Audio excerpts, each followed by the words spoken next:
Winston Churchill braces. Britons to their task. On Friday evening last, I received from His Majesty the mission to form a new administration. It was the evident will of Parliament and the nation that this should be conceived on the broadest possible basis, and that it should include all parties. I have already completed the most important part of this task. A war cabinet has been formed of 5 members, representing, with the Labour, Opposition, and Liberals, the unity of the nation. It was necessary that this should be done in one single day on account of the extreme urgency and rigor of events. Other key positions were filled yesterday. I am submitting a further list to the King tonight. I hope to complete the appointment of principal ministers during tomorrow. The appointment of other ministers usually takes a little longer. I trust when Parliament meets again, this part of my task will be completed and that the administration will be complete in all respects. I considered it in the public interest to suggest to the Speaker that the House should be summoned today. At the end of today's proceedings, the adjournment of the House will be proposed until May 21st, with provision for earlier meeting if need be. Business for that will be notified to MPs at the earliest opportunity. I now invite the House by a resolution to record its approval of the steps taken and declare its confidence in the new government. The resolution: that this House welcomes the formation of a government representing the united and inflexible resolve of the nation to prosecute the war with Germany to a victorious conclusion. To form an administration of this scale and complexity is a serious undertaking in itself. But we are in the preliminary phase of one of the greatest battles in history. We are in action at many other points, in Norway and in Holland, and we have to be prepared in the Mediterranean. The air battle is continuing, and many preparations have to be made here at home. In this crisis, I think I may be pardoned if I do not address the House at any length today, and I hope that any of my friends and colleagues, or former colleagues who are affected by the political reconstruction, will make all allowances for any lack of ceremony with which it has been necessary to act. I say to the House, as I said to ministers who have joined this government, I have nothing to offer but blood, toil, tears, and sweat. We have before us an ordeal of the most grievous kind. We have before us many, many months of struggle and suffering. You ask, what is our policy? I say it is to wage war by land, sea, and air. War with all our might and with all the strength God has given us, and to wage war against a monstrous tyranny never surpassed in the dark and lamentable catalogue of human crime. That is our policy. You ask, what is our aim? I can answer in one word. It is victory. Victory at all costs. Victory in spite of all terrors. Victory, however long and hard the road may be, for without victory, there is no survival. Let that be realized. No survival for the British Empire. No survival for all that the British Empire has stood for. No survival for the urge, the impulse of the ages, that mankind shall move forward toward his goal. I take up my task in buoyancy and hope. I feel sure that our cause will not be suffered to fail among men. I feel entitled at this juncture, at this time, to claim the aid of all and to say, come then, let us go forward together with our united strength. Lou Gehrig, farewell speech. Fans, for the past 2 weeks you've been reading about a bad break I got. Yet today I consider myself the luckiest man on the face of the earth.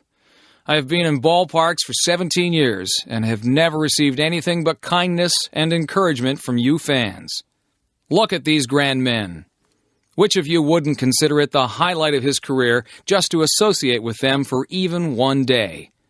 Sure, I'm lucky. Who wouldn't consider it an honor to have known Jacob Ruppert, also the builder of baseball's greatest empire, Ed Barrow, to have spent 6 years with that wonderful little fellow Miller Huggins, then to have spent the next 9 years with that outstanding leader, that smart student of psychology, the best manager in baseball today, Joe McCarthy.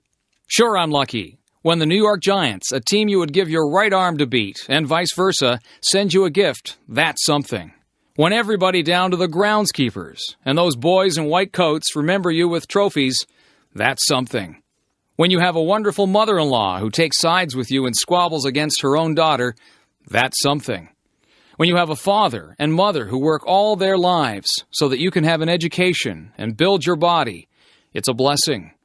When you have a wife who has been a tower of strength and shown more courage than you dreamed existed, that's the finest I know. So I close in saying that I might have had a tough break, but I have an awful lot to live for. John F. Kennedy. Ich bin ein Berliner. 2,000 years ago, the proudest boast was civis Romanus sum. Today in the world of freedom, the proudest boast is Ich bin ein Berliner. There are many people in the world who really don't understand, or say they don't, what is the great issue between the free world and the communist world. Let them come to Berlin. There are some who say that communism is the wave of the future.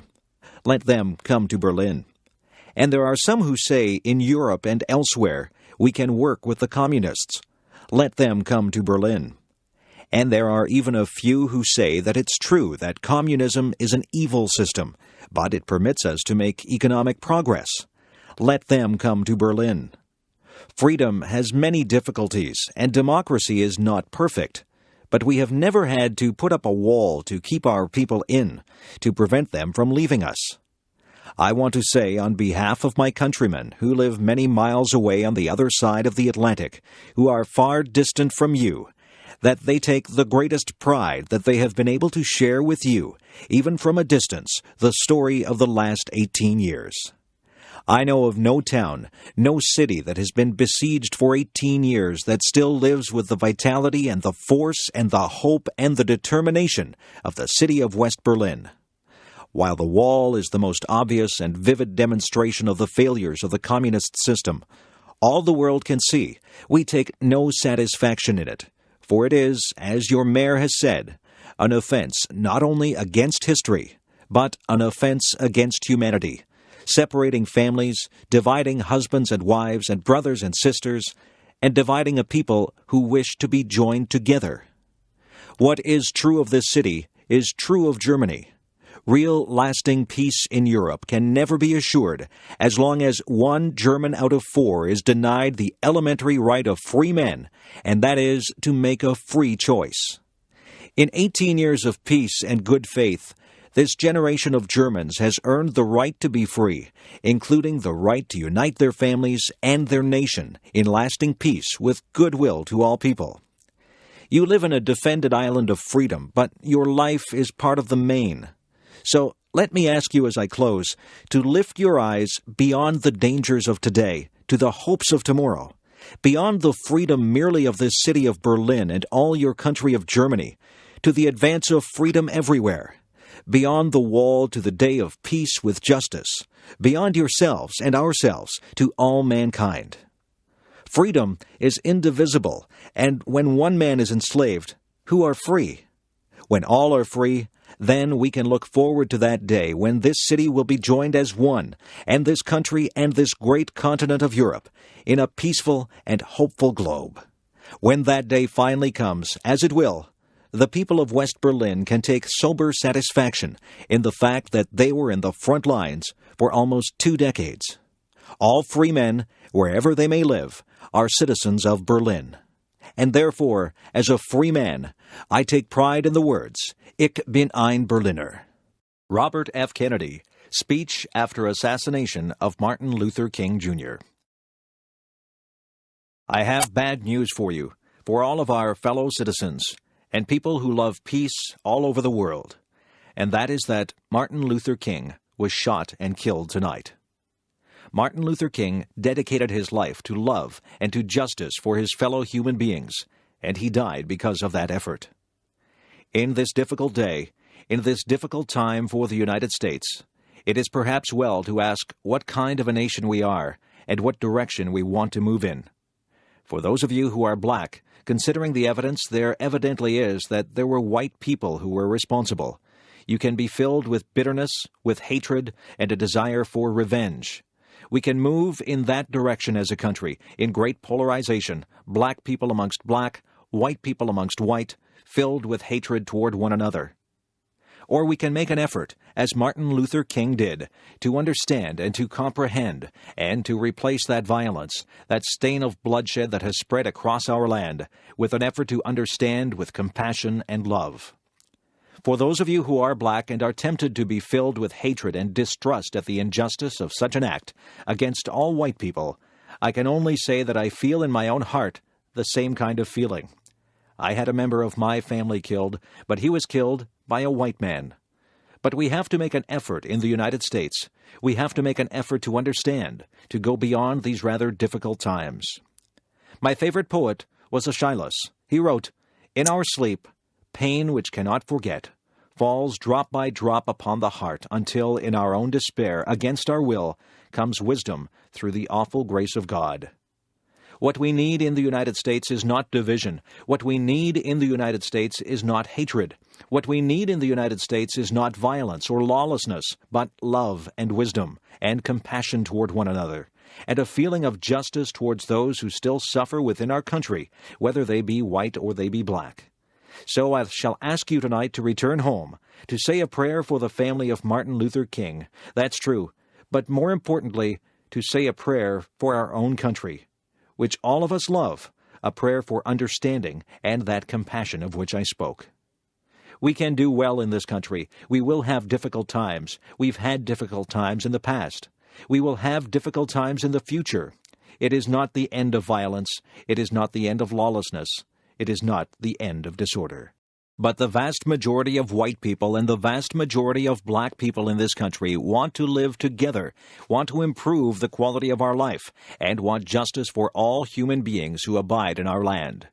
Let us dedicate ourselves to what the Greeks wrote so many years ago, to tame the savageness of man, and to make gentle the life of this world.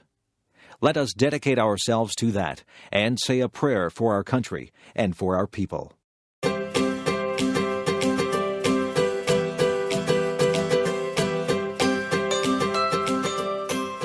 Ronald Reagan, Speech at Normandy. We're here to mark that day in history when the Allied peoples joined in battle to reclaim this continent to liberty.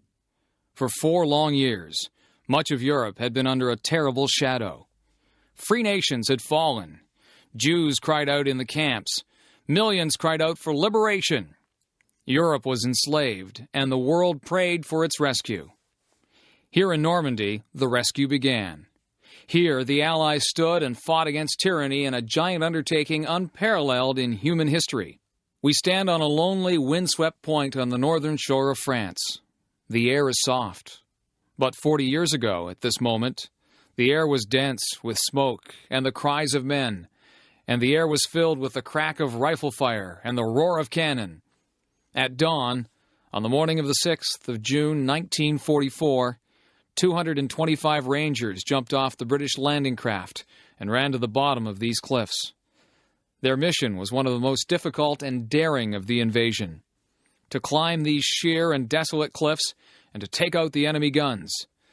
The Allies had been told that some of the mightiest of these guns were here, and they would be trained on the beaches to stop the Allied advance. The Rangers looked up and saw the enemy soldiers at the edge of the cliffs, shooting down at them with machine guns and throwing grenades. And the American Rangers began to climb. They shot rope ladders over the face of these cliffs and began to pull themselves up. When one Ranger fell, another would take his place. When one rope was cut, a Ranger would grab another and begin his climb again. They climbed, shot back, and held their footing. Soon, one by one, the Rangers pulled themselves over the top, and in seizing the firm land at the top of these cliffs, they began to seize back the continent of Europe. 225 came here. After 2 days of fighting, only 90 could still bear arms. Behind me is a memorial that symbolizes the Ranger daggers that were thrust into the top of these cliffs, and before me are the men who put them there. These are the boys of Pointe du Hoc. These are the men who took the cliffs. These are the champions who helped free a continent. These are the heroes who helped end a war. Gentlemen, I look at you, and I think of the words of Stephen Spender's poem. You are men who in your lives fought for life, and left the vivid air signed with your honor.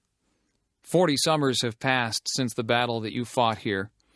You were young the day you took these cliffs. Some of you were hardly more than boys, with the deepest joys of life before you. Yet you risked everything here. Why? Why did you do it?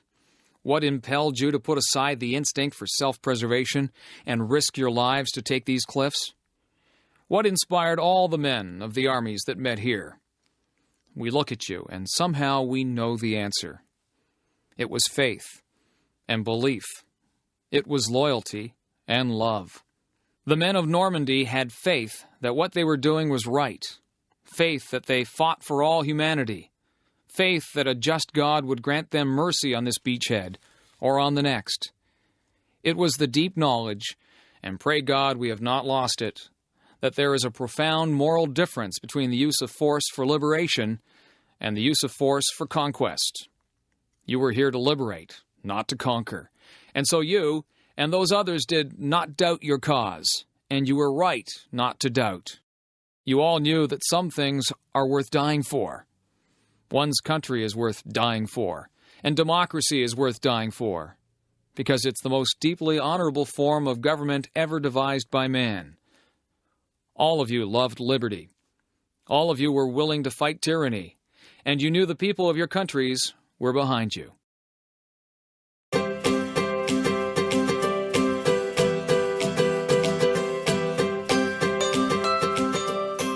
Bill Clinton, Second Inaugural Address.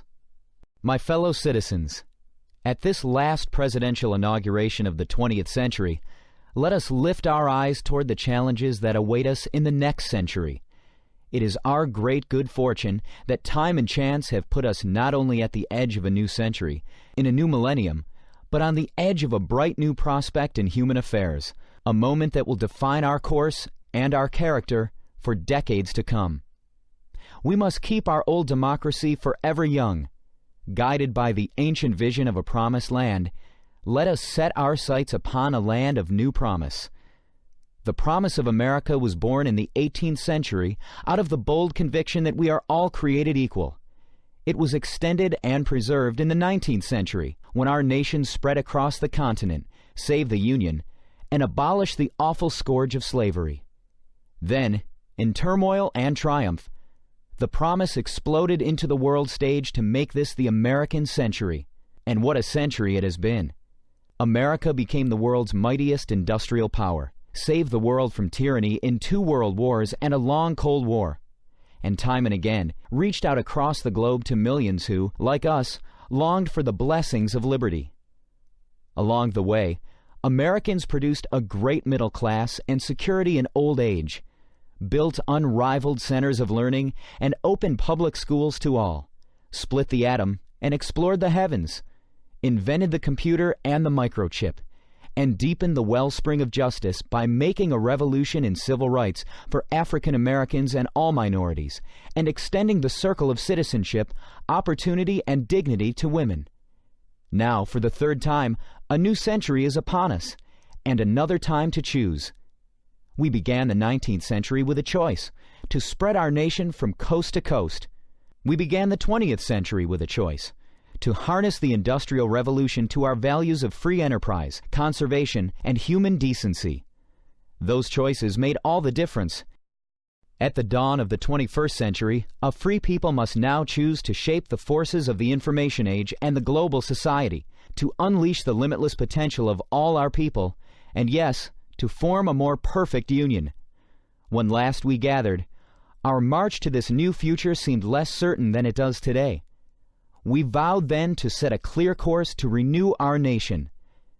In these 4 years, we have been touched by tragedy, exhilarated by challenge, strengthened by achievement.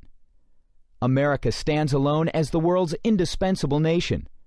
Once again, our economy is the strongest on earth. Once again, we are building stronger families, thriving communities, better educational opportunities, a cleaner environment. Problems that once seemed destined to deepen now bend to our efforts. Our streets are safer, and record numbers of our fellow citizens have moved from welfare to work. And once again, we have resolved for our time a great debate over the role of government. Today we can declare, government is not the problem, and government is not the solution. We, the American people, we are the solution. Our founders understood that well and gave us a democracy strong enough to endure for centuries, flexible enough to face our common challenges and advance our common dreams in each new day. As times change, so government must change. We need a new government for a new century, humble enough not to try to solve our problems for us, but strong enough to give us the tools to solve our problems for ourselves. A government that is smaller, lives within its means, and does more with less. Yet where it can stand up for our values and interests in the world, and where it can give Americans the power to make a real difference in their everyday lives, government should do more, not less. The preeminent mission of our new government is to give all Americans an opportunity, not a guarantee, but a real opportunity to build better lives. Beyond that, my fellow citizens, the future is up to us. Our founders taught us that the preservation of our liberty and our union depends upon responsible citizenship. And we need a new sense of responsibility for a new century. There is work to do, work that government alone cannot do.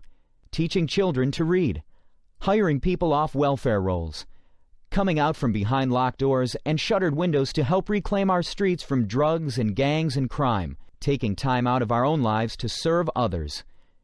Each and every one of us, in our own way, must assume personal responsibility, not only for ourselves and our families, but for our neighbors and our nation. Our greatest responsibility is to embrace a new spirit of community for a new century. For any one of us to succeed, we must succeed as one America. The challenge of our past remains the challenge of our future. Will we become one nation, one people, with one common destiny or not? Will we all come together or come apart? The divide of race has been America's constant curse, and each new wave of immigrants gives new targets to old prejudices. Prejudice and contempt, cloaked in the pretense of religious or political conviction, are no different. These forces have nearly destroyed our nation in the past. They plague us still. They fuel the fanaticism of terror, and they torment the lives of millions in fractured nations all around the world. These obsessions cripple both those who hate and, of course, those who are hated, robbing both of what they might become.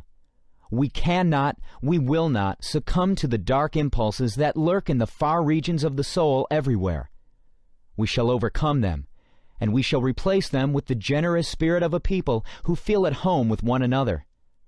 Our rich texture of racial, religious, and political diversity will be a godsend in the 21st century. Great rewards will come to those who can live together, learn together, work together, forge new ties that bind together.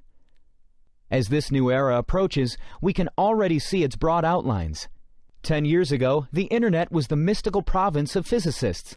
Today, it is a commonplace encyclopedia for millions of school children. Scientists now are decoding the blueprint of human life. Cures for our most feared illnesses seem close at hand. The world is no longer divided into two hostile camps. Instead, now we are building bonds with nations that once were our adversaries.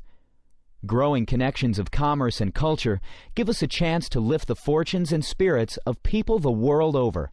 And for the very first time in all of history, more people on this planet live under democracy than dictatorship. My fellow Americans, as we look back at this remarkable century, we may ask, can we hope not just to follow, but even to surpass the achievements of the 20th century in America and to avoid the awful bloodshed that stained its legacy? To that question, every American here and every American in our land today must answer a resounding yes. This is the heart of our task. With a new vision of government, a new sense of responsibility, a new spirit of community, we will sustain America's journey. The promise we sought in a new land, we will find again in a land of new promise. In this new land, education will be every citizen's most prized possession. Our schools will have the highest standards in the world, igniting the spark of possibility in the eyes of every girl and every boy, and the doors of higher education will be open to all. The knowledge and power of the information age will be within reach not just of the few, but of every classroom, every library, every child. Parents and children will have time not only to work, but to read and play together, and the plans they make at their kitchen table will be those of a better home, a better job, the certain chance to go to college. Our streets will echo again with the laughter of our children, because no one will try to shoot them or sell them drugs anymore. Everyone who can work will work, with today's permanent underclass part of tomorrow's growing middle class. New miracles of medicine at last will reach not only those who can claim care now, but the children and hardworking families too long denied. We will stand mighty for peace and freedom, and maintain a strong defense against terror and destruction. Our children will sleep free from the threat of nuclear, chemical, or biological weapons. Ports and airports, farms and factories will thrive with trade and innovation and ideas, and the world's greatest democracy will lead a whole world of democracies. Our land of new promise will be a nation that meets its obligations, a nation that balances its budget, but never loses the balance of its values. A nation where our grandparents have secure retirement and health care, and their grandchildren know we have made the reforms necessary to sustain those benefits for their time. A nation that fortifies the world's most productive economy, even as it protects the great natural bounty of our water, air, and majestic land. And in this land of new promise, we will have reformed our politics so that the voice of the people will always speak louder than the din of narrow interests, regaining the participation and deserving the trust of all Americans. Fellow citizens, let us build that America, a nation ever moving forward toward realizing the full potential of all its citizens. Prosperity and power. Yes, they are important, and we must maintain them. But let us never forget, the greatest progress we have made, and the greatest progress we have yet to make, is in the human heart. In the end, all the world's wealth and 1,000 armies are no match for the strength and decency of the human spirit. 34 years ago, the man whose life we celebrate today spoke to us down there, at the other end of this mall, in words that move the conscience of a nation. Like a prophet of old, he told of his dream that one day America would rise up and treat all its citizens as equals before the law and in the heart. Martin Luther King's dream was the American dream. His quest is our quest. The ceaseless striving to live out our true creed. Our history has been built on such dreams and labors, and by our dreams and labors we will redeem the promise of America in the 21st century. To that effort I pledge all my strength and every power of my office. I ask the members of Congress here to join in that pledge. The American people return to office a president of one party and a Congress of another. Surely they did not do this to advance the politics of petty bickering and extreme partisanship they plainly deplore. No, they call on us instead to be repairers of the breach and to move on with America's mission. America demands and deserves big things from us, and nothing big ever came from being small. Let us remember the timeless wisdom of Cardinal Bernardin when facing the end of his own life. He said, "It is wrong to waste the precious gift of time on acrimony and division." Fellow citizens, we must not waste the precious gift of this time, for all of us are on that same journey of our lives, and our journey, too, will come to an end. But the journey of our America must go on. And so, my fellow Americans, we must be strong, for there is much to do.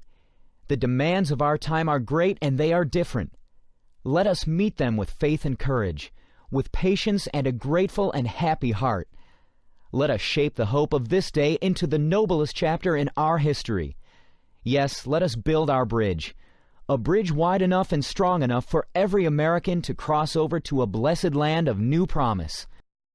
May those generations whose faces we cannot yet see, whose names we may never know, say of us here that we led our beloved land into a new century with the American dream alive for all her children, with the American promise of a more perfect union, a reality for all her people, with America's bright flame of freedom spreading throughout all the world.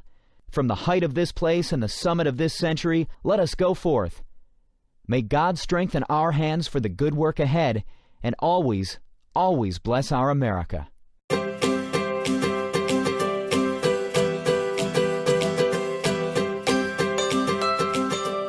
George W. Bush Inaugural Address. President Clinton, distinguished guests, and my fellow citizens, the peaceful transfer of authority is rare in history, yet common in our country. With a simple oath, we affirm old traditions and make new beginnings. As I begin, I thank President Clinton for his service to our nation, and I thank Vice President Gore for a contest conducted with spirit and ended with grace. I am honored and humbled to stand here, where so many of America's leaders have come before me, and so many will follow. We have a place, all of us, in a long story, a story we continue, but whose end we will not see. It is the story of a new world that became a friend and liberator of the old, a story of a slave-holding society that became a servant of freedom, the story of a power that went into the world to protect but not possess, to defend but not to conquer. It is the American story, a story of flawed and fallible people united across the generations by grand and enduring ideals. The grandest of these ideals is an unfolding American promise that everyone belongs, that everyone deserves a chance, that no insignificant person was ever born. Americans are called to enact this promise in our lives and in our laws, and though our nation has sometimes halted and sometimes delayed, we must follow no other course. Through much of the last century, America's faith in freedom and democracy was a rock in a raging sea. Now it is a seed upon the wind, taking root in many nations. Our democratic faith is more than the creed of our country. It is the inborn hope of our humanity, an ideal we carry but do not own, a trust we bear and pass along. And even after nearly 225 years, we have a long way yet to travel. While many of our citizens prosper, others doubt the promise, even the justice of our own country. The ambitions of some Americans are limited by failing schools and hidden prejudice and the circumstances of their birth. And sometimes our differences run so deep, it seems we share a continent, but not a country. We do not accept this, and we will not allow it. Our unity, our union, is the serious work of leaders and citizens in every generation. And this is my solemn pledge. I will work to build a single nation of justice and opportunity. I know this is in our reach because we are guided by a power larger than ourselves who creates us equal in His image. And we are confident in principles that unite and lead us onward. America has never been united by blood or birth or soil. We are bound by ideals that move us beyond our backgrounds, lift us above our interests, and teach us what it means to be citizens. Every child must be taught these principles. Every citizen must uphold them. And every immigrant, by embracing these ideals, makes our country more, not less, American. Today, we affirm a new commitment to live out our nation's promise through civility, courage, compassion, and character. America, at its best, matches a commitment to principle with a concern for civility. A civil society demands from each of us goodwill and respect, fair dealing and forgiveness. Some seem to believe that our politics can afford to be petty because, in a time of peace, the stakes of our debates appear small. But the stakes for America are never small. If our country does not lead the cause of freedom, it will not be led. If we do not turn the hearts of children toward knowledge and character, we will lose their gifts and undermine their idealism. If we permit our economy to drift and decline, the vulnerable will suffer most. We must live up to the calling we share. Civility is not a tactic or a sentiment. It is the determined choice of trust over cynicism, of community over chaos. And this commitment, if we keep it, is a way to shared accomplishment. America, at its best, is also courageous. Our national courage has been clear in times of depression and war, when defending common dangers defined our common good. Now we must choose if the example of our fathers and mothers will inspire us or condemn us. We must show courage in a time of blessing by confronting problems instead of passing them on to future generations. Together, we will reclaim America's schools, before ignorance and apathy claim more young lives. We will reform Social Security and Medicare, sparing our children from struggles we have the power to prevent. And we will reduce taxes, to recover the momentum of our economy and reward the effort and enterprise of working Americans. We will build our defenses beyond challenge, lest weakness invite challenge. We will confront weapons of mass destruction so that a new century is spared new horrors. The enemies of liberty in our country should make no mistake. America remains engaged in the world by history and by choice, shaping a balance of power that favors freedom. We will defend our allies and our interests. We will show purpose without arrogance. We will meet aggression and bad faith with resolve and strength. And to all nations, we will speak for the values that gave our nation birth. America at its best is compassionate. In the quiet of American conscience, we know that deep, persistent poverty is unworthy of our nation's promise. And whatever our views of its cause, we can agree that children at risk are not at fault. Abandonment and abuse are not acts of God. They are failures of love. And the proliferation of prisons, however necessary, is no substitute for hope and order in our souls. Where there is suffering, there is duty. Americans in need are not strangers. They are citizens, not problems, but priorities. And all of us are diminished when any are hopeless. Government has great responsibilities for public safety and public health, for civil rights and common schools. Yet compassion is the work of a nation, not just a government. And some needs and hurts are so deep, they will only respond to a mentor's touch or a pastor's prayer. Church and charity, synagogue and mosque lend our communities their humanity, and they will have an honored place in our plans and in our laws. Many in our country do not know the pain of poverty, but we can listen to those who do. And I can pledge our nation to a goal. When we see that wounded traveler on the road to Jericho, we will not pass to the other side. America, at its best, is a place where personal responsibility is valued and expected. Encouraging responsibility is not a search for scapegoats. It is a call to conscience. And though it requires sacrifice, it brings a deeper fulfillment. We find the fullness of life not only in options, but in commitments, and we find that children and community are the commitments that set us free. Our public interest depends on private character, on civic duty and family bonds and basic fairness, on uncounted, unhonored acts of decency which give direction to our freedom. Sometimes in life we are called to do great things, but as a saint of our times has said, every day we are called to do small things with great love. The most important tasks of a democracy are done by everyone. I will live and lead by these principles, to advance my convictions with civility, to pursue the public interest with courage, to speak for greater justice and compassion, to call for responsibility, and try to live it as well.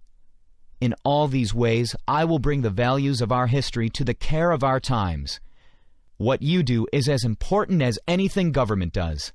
I ask you to seek a common good beyond your comfort, to defend needed reforms against easy attacks, to serve your nation beginning with your neighbor. I ask you to be citizens.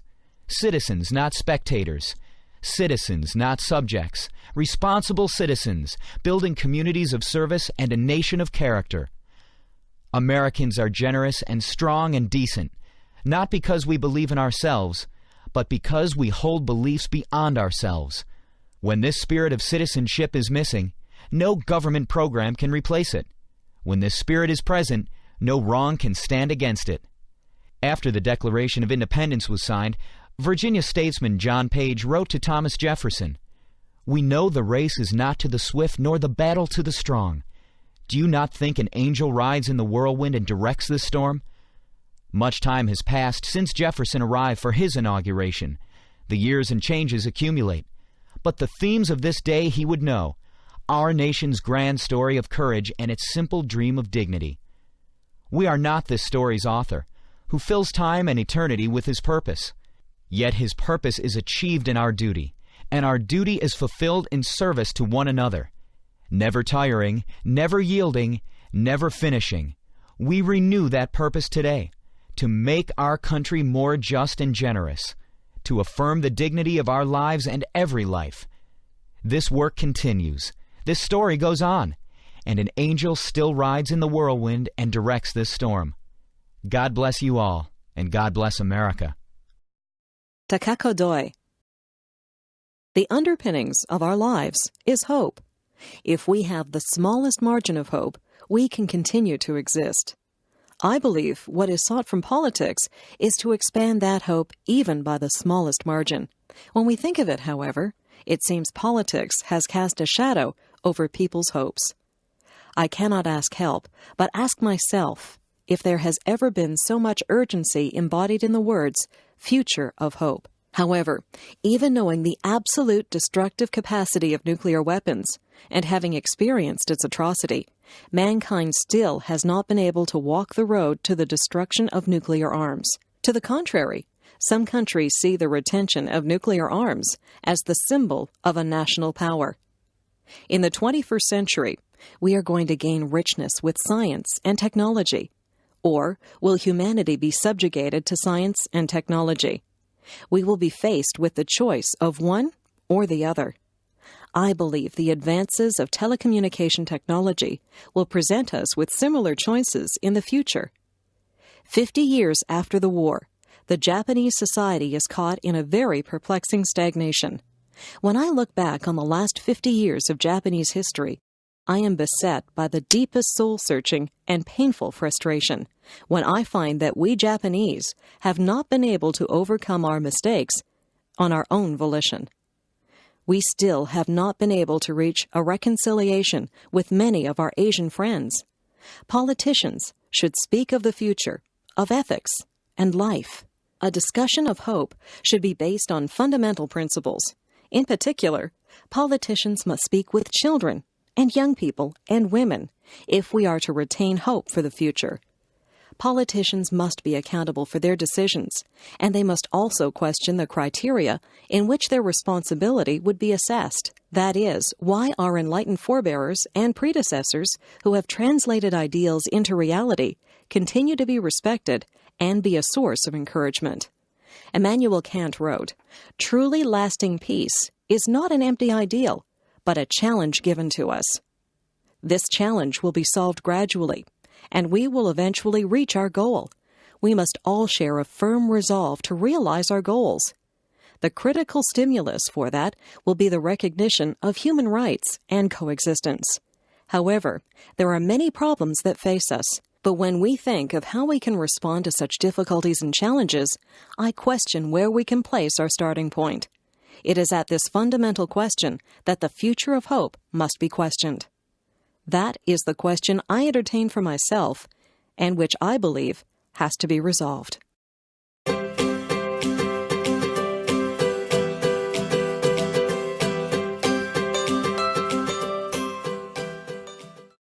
Naomi Wolf, A Woman's Place.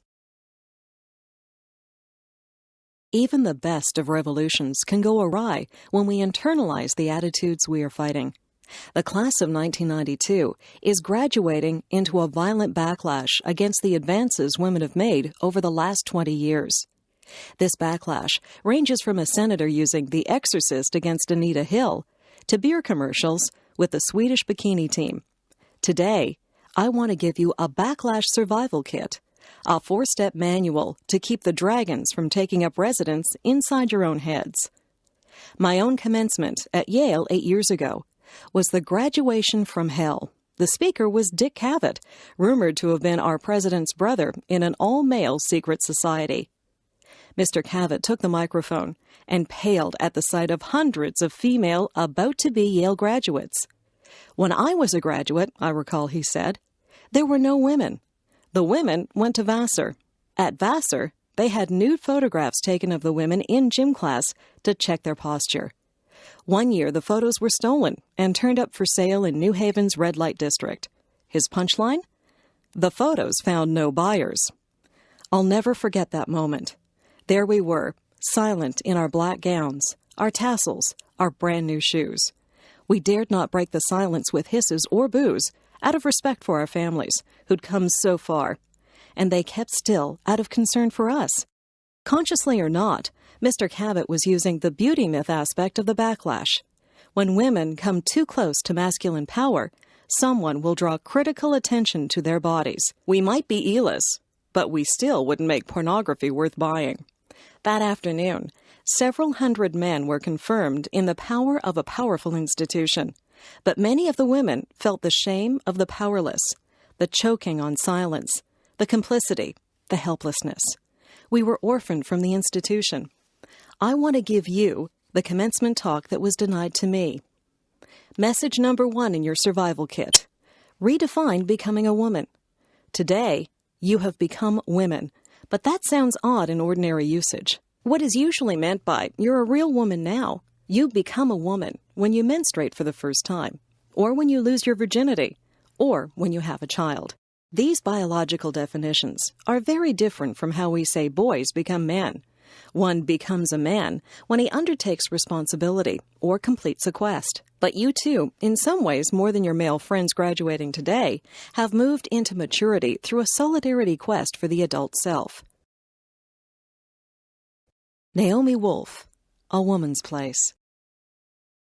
We lack archetypes for the questing young woman, her trials by fire, for how one becomes a woman through the chrysalis of education, the difficult passage from one book, one idea to the next. Let's refuse to have our scholarship and our gender pitted against each other. In our definition, the scholar learns womanhood, and the woman learns scholarship. Plato and Ajuna Barnes mediated to their own enrichment through the eyes of the female body with its wisdoms and its gifts. I say that you have already shown courage.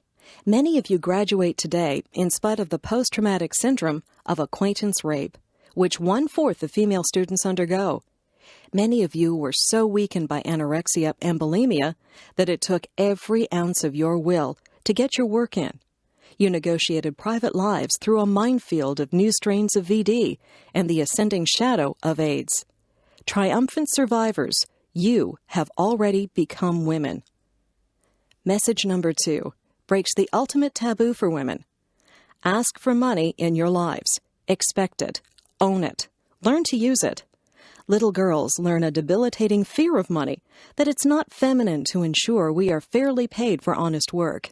Meanwhile, women make 68 cents for every male dollar, and half of marriages end in divorce, after which women's income drops precipitously. Never choose a profession for material reasons. But whatever field your heart decides on, for God's sake, get the most specialized training in it you can, and hold out hard for just compensation, parental leave, and childcare.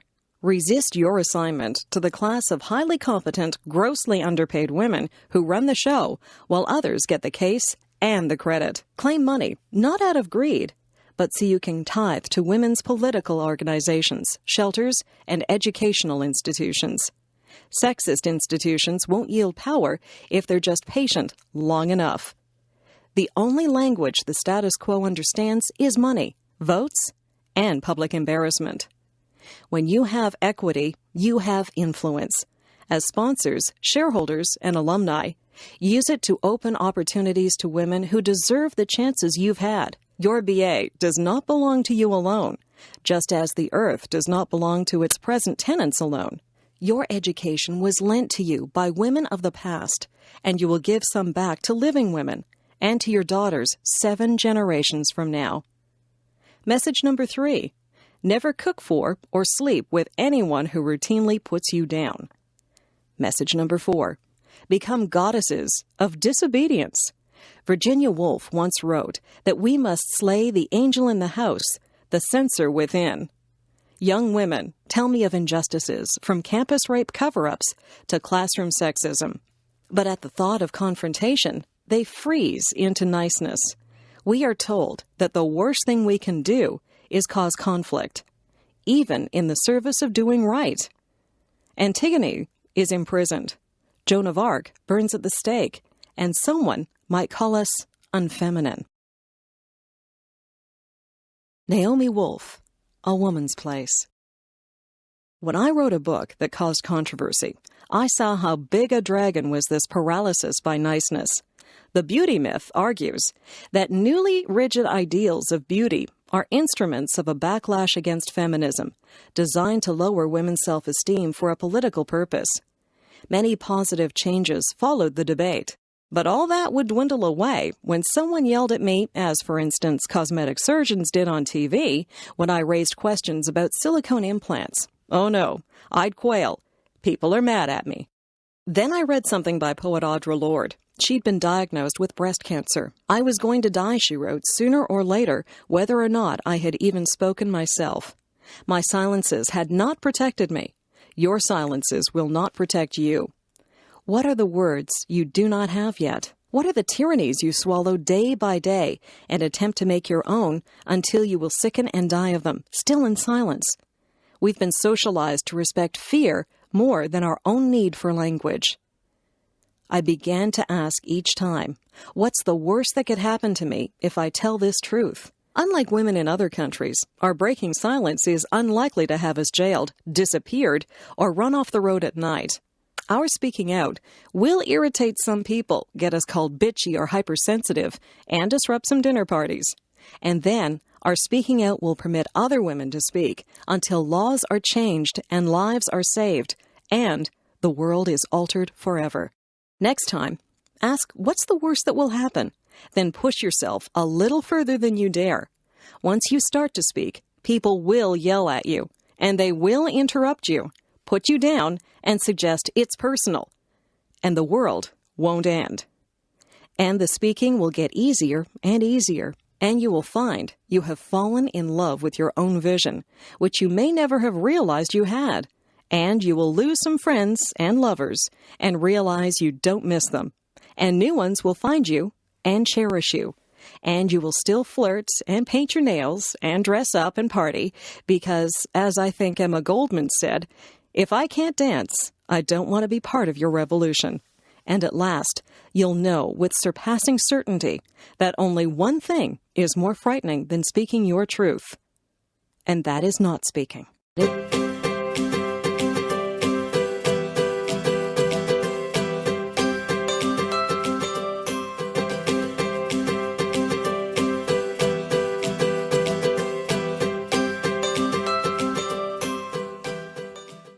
Diana, Princess of Wales. Ladies and gentlemen, I must begin by saying how warmly I welcome this conference on landmines convened by the Mines Advisory Group and the Landmine Survivors Network. It is so welcome because the world is too little aware of the waste of life, limb, and land which anti-personnel landmines are causing among some of the poorest people on Earth. Indeed, until my journey to Angola early this year, on which I'm going to speak this morning, I was largely unaware of it too. For the mine is a stealthy killer. Long after conflict is ended, its innocent victims die or are wounded singly in countries of which we hear little. Their lonely fate is never reported. The world, with its many other preoccupations, remains largely unmoved by a death roll of something like 800 people every month, many of them women and children. Those who are not killed outright, and they number another 1,200 a month, suffer terrible injuries and are handicapped for life.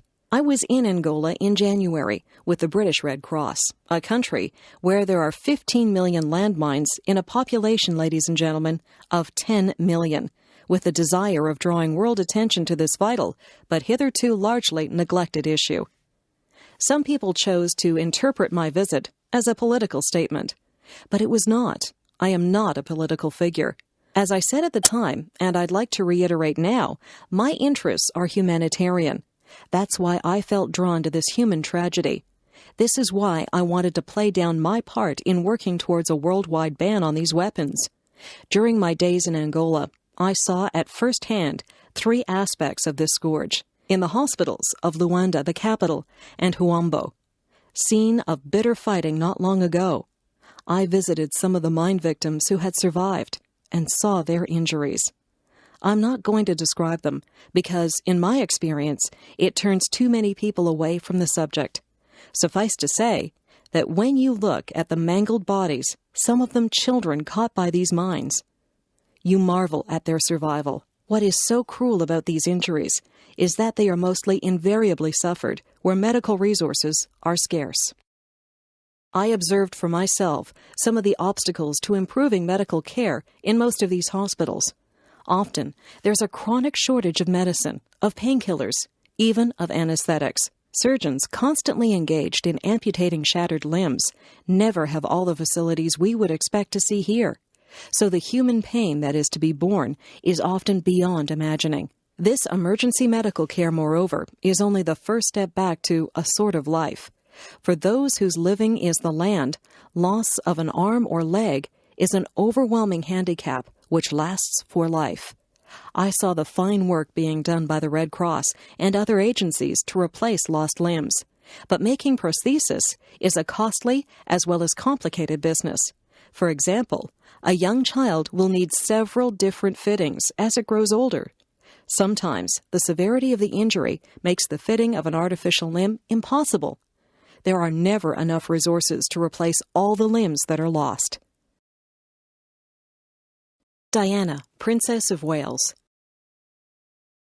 As the Red Cross have expressed it, each victim who survives will incur lifetime expenses for surgery and prosthetic care totaling between $2,000 and $3,000. That is an intolerable load for a handicapped person in a poor country. That is something to which the world should urgently turn its conscience. In Angola, 1 in every 334 members of the population is an amputee. Angola has the highest rate of amputees in the world. How can countries which manufacture and trade in these weapons square their conscience with such human devastation? My third main experience was to see what has been done slowly and perilously to get these mines out of the earth. In the Kuito and Huambo region, I spent a morning with a small team from Hallow Trust, which is training Angolans to work on the pervasive minefields and supervising their work. I speak of our team because men of the Mines Advisory Group, or in this instance the Hallow Trust, who volunteer for this hazardous work, are usually former members of our own services. I take this opportunity to pay my tribute to the work these men do on our behalf. The perils they encounter are not just confined to mines. 2 members of the Mines Advisory Group team in Cambodia, Chris Howes and Hun Horth, were kidnapped by the Khmer Rouge a year ago, and their fate is uncertain. We can only pray for their safe return. Much ingenuity has gone into making some of these mines. Many are designed to trap an unwary deminer. Whenever such tricky mines appear, the deminer will call in one of the supervising team, who will then take over. That is what keeps their lives perpetually at risk. It might be less hazardous, I reflect, after my visit to Angola, if some of the technical skills used in making mines had been applied to better methods of removing them. Many of these mines are relatively cheap. They can be bought for $5 apiece or less. Tracing them, lifting them, and disposing of them costs far more, sometimes as much as 100 times more. Angola is full of refugees returning after a long war. They present another aspect of this tragedy. The refugee turns towards home, often ignorant of conditions in his homeland. He knows of mines, but homeward bound, eagerness to complete the journey gets the better of him. Or he finds mines on what was once his land and attempts to clear them. There were many examples of that in Angola. These mines inflict most of their casualties on the people who are trying to meet the elementary needs of life. They strike the wife or the grandmother, gathering firewood for cooking. They ambush the child sent to collect water for the family. I was impressed to see the work being done by many of the world's agencies on mine awareness. If children can be taught at school, if adults can be helped to learn what to do and what not to do in regions that have been mined, then lives can be saved and injuries reduced. Diana, Princess of Wales. There are said to be around 110 million mines lurking somewhere in the world, and over a third of them are to be found in Africa. Angola is probably more heavily mined than anywhere else because the war went on for such a long time, and it invaded so much of the country. So that country is going to be infested with mines and will suffer many more victims. And this brings me to one of the main conclusions I reached after this experience. Even if the world decided tomorrow to ban these weapons, this terrible legacy of mines already in the earth would continue to plague the poor nations of the globe. The evil that men do lives after them. And so, it seems to me, there rests a certain obligation upon the rest of us. One of my objectives in visiting Angola was to forward the cause of those, like the Red Cross, striving in the name of humanity to secure an international ban on these weapons. Since then, we are glad to see some real progress has been made. There are signs of a change of heart, at least in some parts of the world. For that we should be cautiously grateful. If an international ban on landmines can be secured, it means, looking far ahead, that the world may be a safer place for this generation's grandchildren. But for this generation, in much of the developing world, there will be no relief, no relaxation. The toll of deaths and injuries caused by mines already there will continue. This tracing and lifting of mines, as I saw in Angola, is a desperately slow business.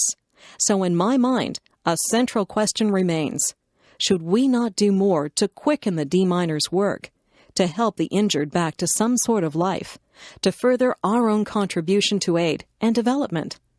The country is enriched by the work done by its overseas agencies and non-governmental organizations who work to help people in Africa and Asia to improve the quality of their lives. Yet mines cast a constant shadow over so much of this work. Resettlement of refugees is made more hazardous. Good land is put out of bounds. Recovery from war is delayed. Aid workers themselves are put at risk. I would like to see more done for those living in this no man's land, which lies between the wrongs of yesterday and the urgent needs of today. I think we owe it.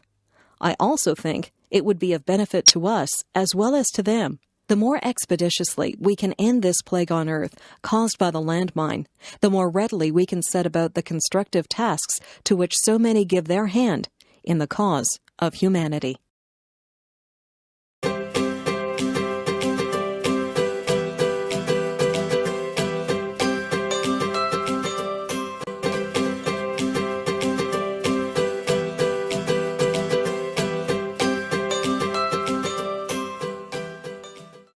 Margaret Thatcher. Europe is not the creation of the Treaty of Rome, nor is the European idea the property of any group or institution. We British are as much heirs to the legacy of European culture as any other nation. Our links to the rest of Europe, the continent of Europe, have been the dominant factor in our history. For 300 years, we were part of the Roman Empire, and our maps still trace the straight lines of the roads the Romans built. Our ancestors, Celts, Saxons, and Danes, came from the continent. Our nation was, in that favorite community word, restructured under Norman and Angevin rule in the 11th and 12th centuries. This year we celebrate the 300th anniversary of the glorious revolution in which the British crown passed to Prince William of Orange and Queen Mary. We visit the great churches and cathedrals of Britain, read our literature, and listen to our language. All bear witness to the cultural riches which we have drawn from Europe, and other Europeans from us. We in Britain are rightly proud of the way in which, since Magna Carta in 1215, we have pioneered and developed representative institutions to stand as bastions of freedom. And proud, too, of the way in which, for centuries, Britain was home for people from the rest of Europe who sought sanctuary from tyranny. But we know that without the European legacy of political ideas, we could not have achieved as much as we did. From classical and medieval thought, we have borrowed that concept of the rule of law which marks out a civilized society from barbarism. And on that idea of Christendom, for long synonymous with Europe, with its recognition of the unique and spiritual nature of the individual, we still base our belief in personal liberty and other human rights. Too often, the history of Europe is described as a series of interminable wars and quarrels. Yet from our perspective today, surely what strikes us most is our common experience. For instance, the story of how Europeans explored and colonized, and yes, without apology, civilized much of the world, is an extraordinary tale of talent, skill, and courage. We British have, in a special way, contributed to Europe. Over the centuries, we have fought to prevent Europe from falling under the dominance of a single power. We have fought and we have died for her freedom. Only miles from here, in Belgium, lie the bodies of 120,000 British soldiers who died in the First World War. Had it not been for that willingness to fight and to die, Europe would have been united long before now, but not in liberty, not in justice. It was British support to resistance movements throughout the last war that helped to keep alive the flame of liberty in so many countries until the day of liberation. Margaret Thatcher. All these things alone are proof of our commitment to Europe's future.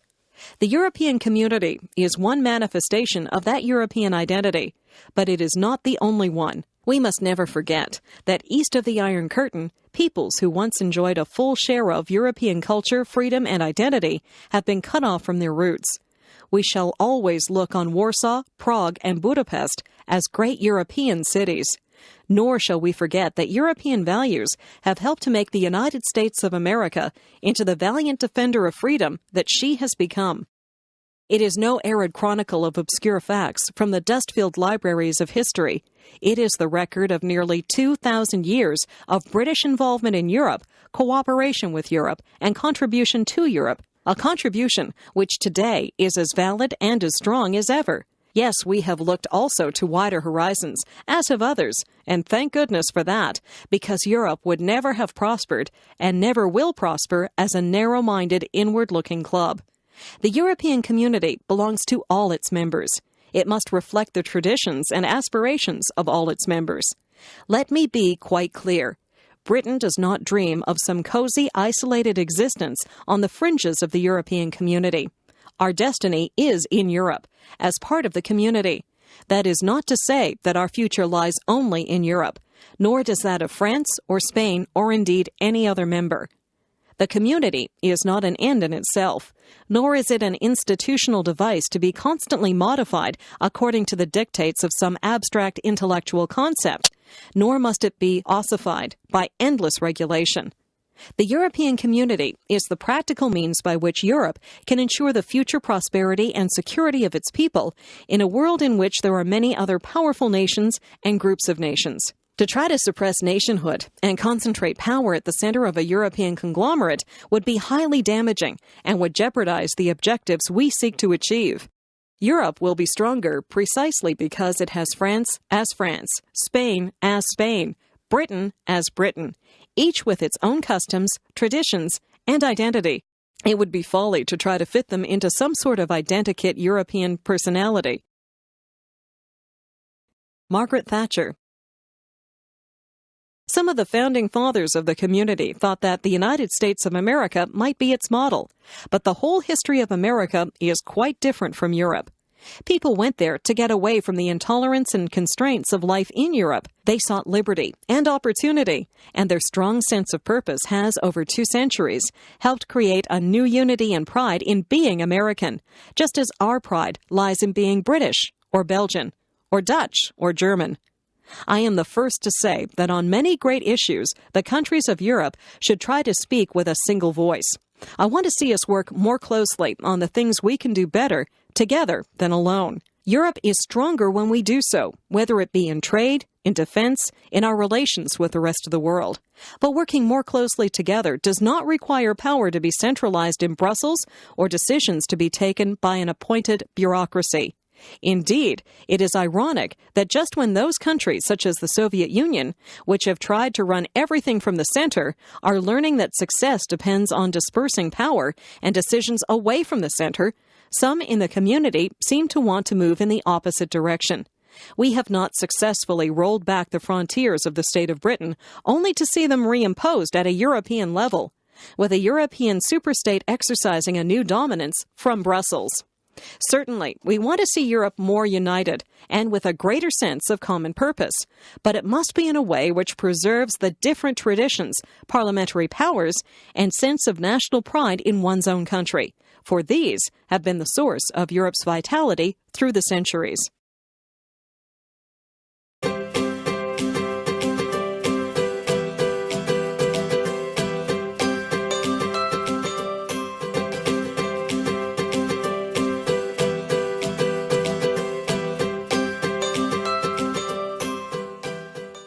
Edward Kennedy. You and I have stood together many times, but no time has been more important than this. The campaign that stretches before us now is a struggle for the souls and the future of America. For we are more than a political coalition, more than a collection of programs, more than the sum of our prospects and our strategy. Most of all, we are the trustees of a dream. 20 years ago, in 1968, we lost 2 of the most powerful voices of that dream. But they left us their vision, their values, and the hopes they awakened. In the countless millions of people whose hearts they touched, we remember them now to remind ourselves that the American journey is unfinished, that we stand for change in order to march again towards enduring ideals, that we do not have to settle for things as they are.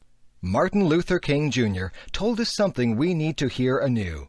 He said, "We are now faced with the fact that tomorrow is today. We are confronted with the fierce urgency of now in the unfolding life and history.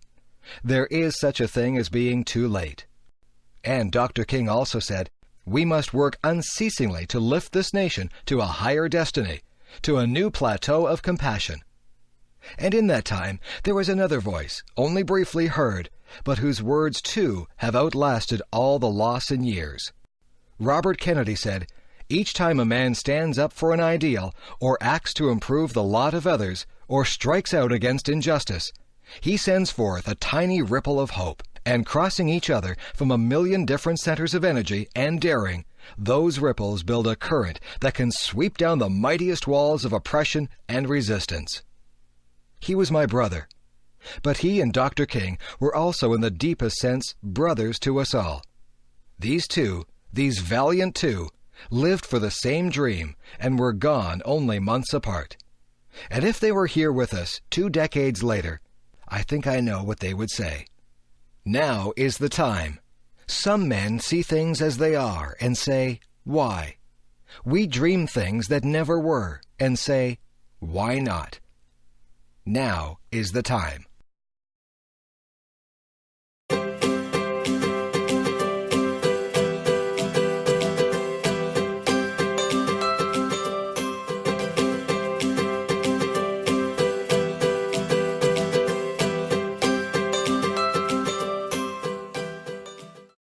Abraham Lincoln, Gettysburg Address. 77 years ago, our fathers brought forth on this continent a new nation, conceived in liberty and dedicated to the proposition that all men are created equal. Now we are engaged in a great civil war, testing whether that nation or any nation so conceived and so dedicated can long endure. We are met on a great battlefield of that war. We have come to dedicate a portion of that field as a final resting place for those who here gave their lives that that nation might live. It is altogether fitting and proper that we should do this. But in a larger sense, we cannot dedicate, we cannot consecrate, we cannot hallow this ground. The brave men, living and dead, who struggled here have consecrated it far above our poor power to add or detract. The world will little note nor long remember what we say here, but it can never forget what they did here. It is for us, the living, rather to be dedicated here to the unfinished work which they who fought here have thus so far nobly advanced. It is rather for us to be here dedicated to the great task remaining before us, that from these honored dead we take increased devotion to that cause for which they gave the last full measure of devotion, that we here highly resolve that these dead shall not have died in vain, that this nation, under God, shall have a new birth of freedom, and that government of the people, by the people, for the people, shall not perish from the earth.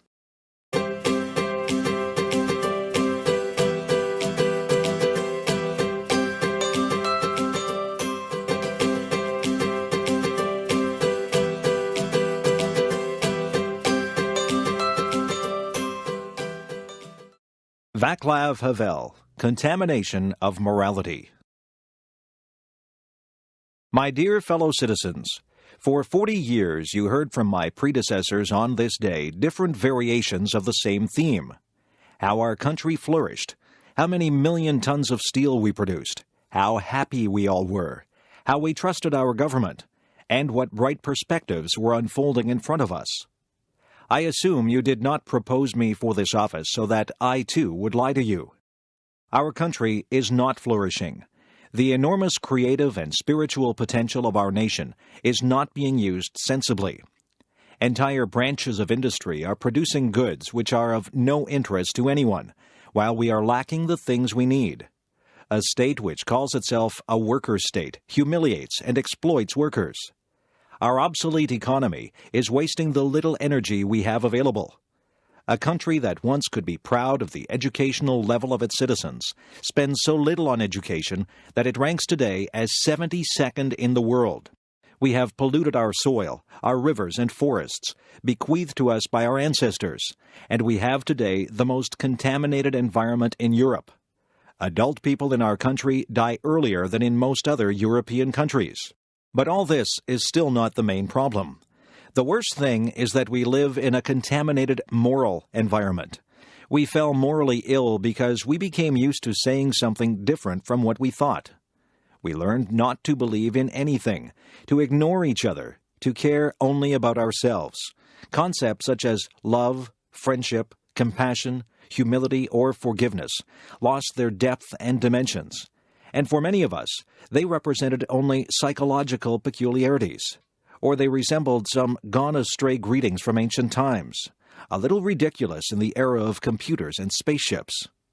Only a few of us were able to cry out loud that the powers that be should not be all-powerful, and that special farms, which produce ecologically pure and top-quality food just for them, should send their produce to schools, children's homes, and hospitals if our agriculture was unable to offer them to all. The previous regime, armed with its arrogant and intolerant ideology, reduced man to a force of production and nature to a tool of production. In this, it attacked both their very substance and their mutual relationship. It reduced gifted and autonomous people, skillfully working in their own country, to nuts and bolts of some monstrously huge, noisy, and stinking machine, whose real meaning is not clear to anyone. It cannot do more than slowly but inexorably wear down itself and all its nuts and bolts. When I talk about contaminated moral atmosphere, I am not talking just about the gentlemen who eat organic vegetables and do not look out of the plane windows. I am talking about all of us. We had all become used to the totalitarian system and accepted it as unchangeable fact, and thus helped to perpetuate it. In other words, we are all, though naturally to differing extents, responsible for the operation of the totalitarian machinery. None of us is just its victim. We are also all its co-creators. Václav Havel, Contamination of Morality. Why do I say this? It would be very unreasonable to understand the sad legacy of the last 40 years as something alien, which some distant relative bequeathed us. On the contrary, we have to accept this legacy as a sin we committed against ourselves. If we accept it as such, we will understand that it is up to us all, and up to us only, to do something about it. We cannot blame the previous rulers for everything, not only because it would be untrue, but also because it could blunt the duty that each of us faces today, namely, the obligation to act independently, freely, reasonably, and quickly. Let us not be mistaken. The best government in the world, the best parliament, and the best president cannot achieve much on their own. And it would also be wrong to expect a general remedy from them only. Freedom and democracy include participation and therefore responsibility from us all. If we realize this, then all the horrors that the new Czechoslovak democracy inherited will cease to appear so terrible. If we realize this, hope will return to our hearts. In the effort to rectify matters of common concern, we have something to lean on. The recent period, and in particular, the last 6 weeks of our peaceful revolution, has shown the enormous human, moral, and spiritual potential and civic culture that slumbered in our society under the enforced mask of apathy.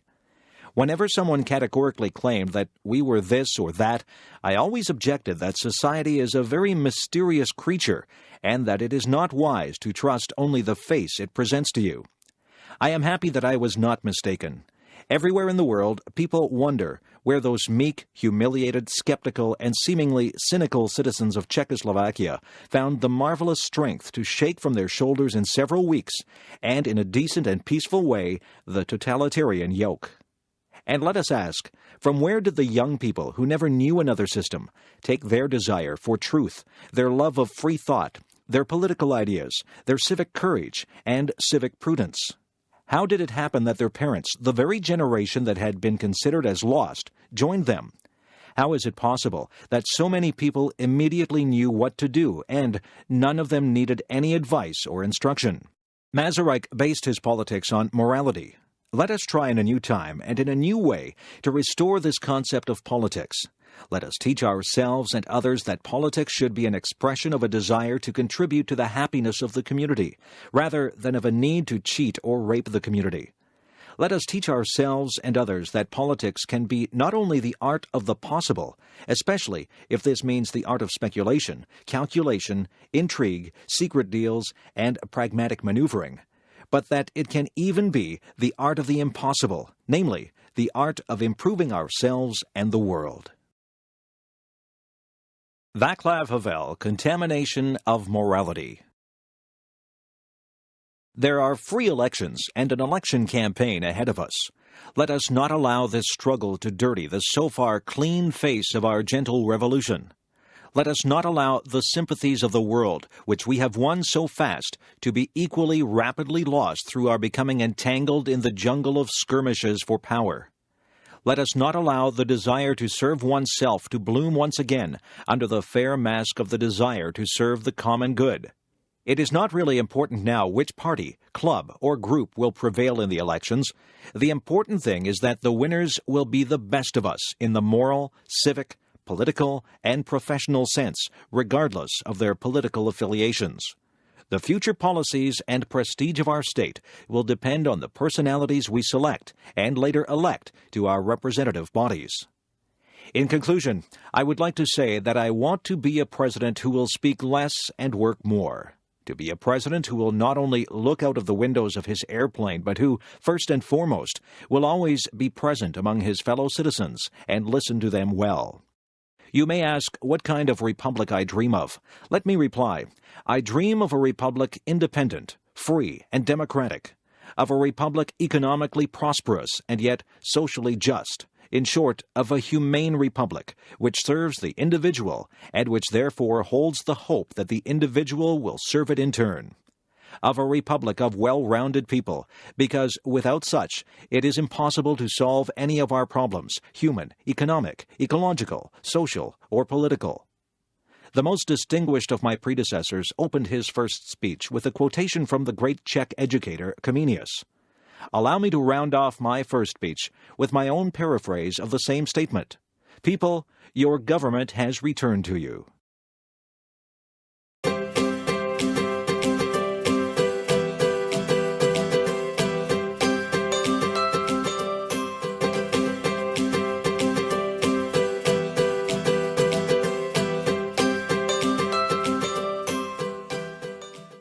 Arthur Scargill, Criticism of Tory Policies.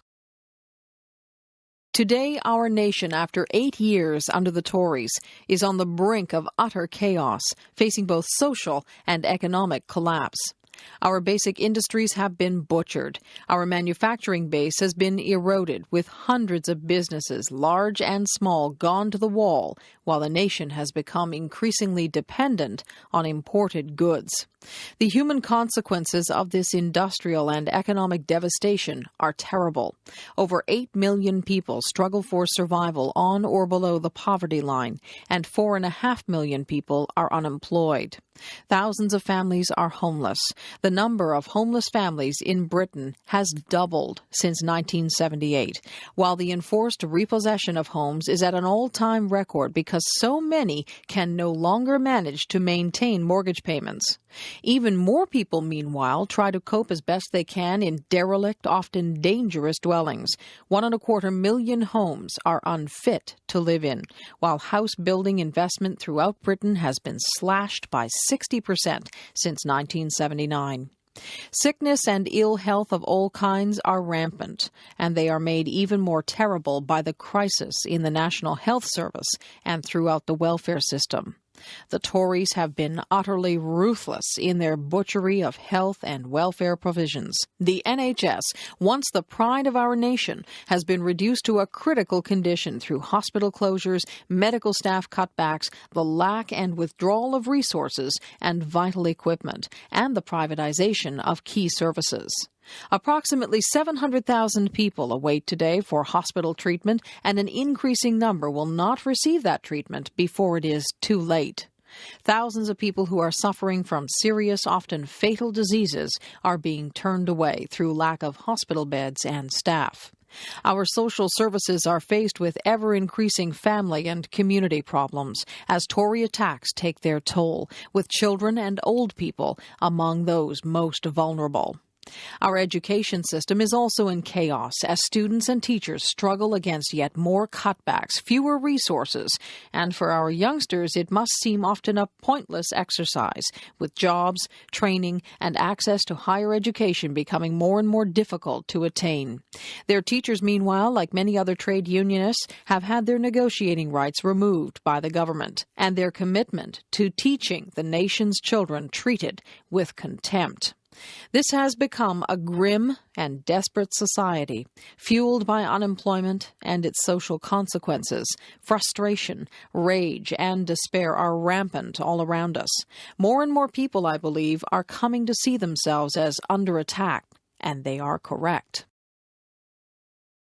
Arthur Scargill, Criticism of Tory Policies. We are indeed facing a deliberate political attack by Britain's ruling class. A war of attrition is being waged as capitalism, in a condition of acute crisis, lashes out with increasing ferocity to protect itself. The existence of this crisis is now clear for all to see. It has been exposed by the recent collapse of stock markets throughout the capitalist world, triggered off by the slide on Wall Street, which, according to experts, is the worst slump since 1929. This collapse will, in my view, lead inevitably to more hardship for the British people, with a massive increase in unemployment and reduced living standards as capitalism seeks once again to make working people pay for its pursuit of profit and power. The Tories have based their savage policies on an ideology called monetarism. It is this philosophy which has led to the virtual destruction of our manufacturing industries and, in particular, to the devastation of our coal, rail, and steel industries. The steel industry has lost over 150,000 jobs, and the coal and rail industries have lost approximately 100,000 each within a period of 8 years. Parts of our nation, such as South Wales, have been reduced to a lunar landscape as the Tories have systematically butchered our manufacturing and industrial infrastructure. In seeking to win that absolute control, which it must have for even limited survival, the state, through the Tory government, has introduced twin measures to destroy or render ineffective all those who oppose it. On the one hand, it has deliberately increased unemployment from just over 1 million to 4.5 million in 8 years, creating, as in the 1930s, a situation where 30 to 40 people pursue each job vacancy, driven by this emotional blackmail to increasing fear. At the same time, it has introduced vicious legal measures designed to render the British trade union movement completely ineffective. Indeed, Margaret Thatcher has made it absolutely clear that she wants to wipe socialism off the agenda of British politics. To achieve this aim, the Tories are determined also to wipe effective trade unionism off the industrial agenda. Since 1979, we have seen a whole range of anti-trade union legislation, all of it designed to dismantle the gains achieved by trade unionists in more than a century of struggle. Today, the extent of this legislation is such that Britain's trade union movement must now be regarded as one of the most oppressed in the world. Tory legislation has removed trade union immunity, made secondary action, including secondary picketing and mass picketing, illegal, and rendered all trade unions vulnerable to legal actions, which could result in their bankruptcy. Britain's trade unions have found themselves no longer free to determine their own policies in relation to industrial solidarity action.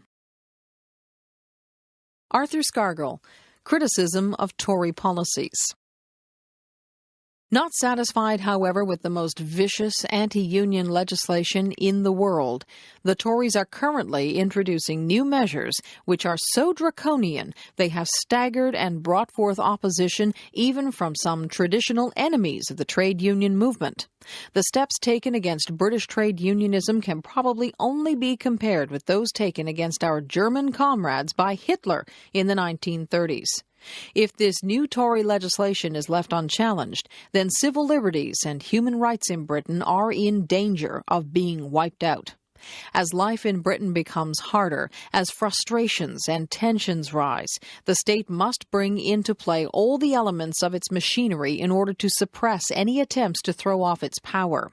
The police are used increasingly in paramilitary fashion. The judiciary use greater ruthlessness against any trade union that attempts to stand by its rules and constitution, as the experience of the National Union of Mine Workers over the past 4 years proves. The courts have dealt just as savagely with the Lambeth and Liverpool councillors who refused to betray the commitments made to their communities.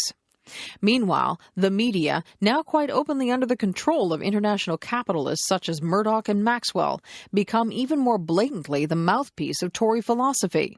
The British capitalist press can make no claim to either objectivity or integrity, whether through the gutter journalism of the tabloids or the more restrained style of the so-called quality papers. They both play a key role in the daily dissemination of lies and misinformation to the public. This is but an outline of the situation which today faces the British labour and trade union movement. The terrible irony about it is that whilst throughout our movement there is general agreement on the ravages of the Tory attack, and agreement that it should be stopped, we have not united in an effective force to combat those ravages and challenge the system which has forced them onto our class. On the contrary, rather than uniting to fight our common enemy, our movement has been diverted time and time again by internal attacks aimed disgracefully at the very sections which have fought so bravely to carry out Labour Party and TUC policies by battling to save jobs, industries, communities, and services. Margaret Thatcher has been absolutely clear in recognizing her enemy. It is socialism, and she has openly declared her intention of wiping it off the British agenda.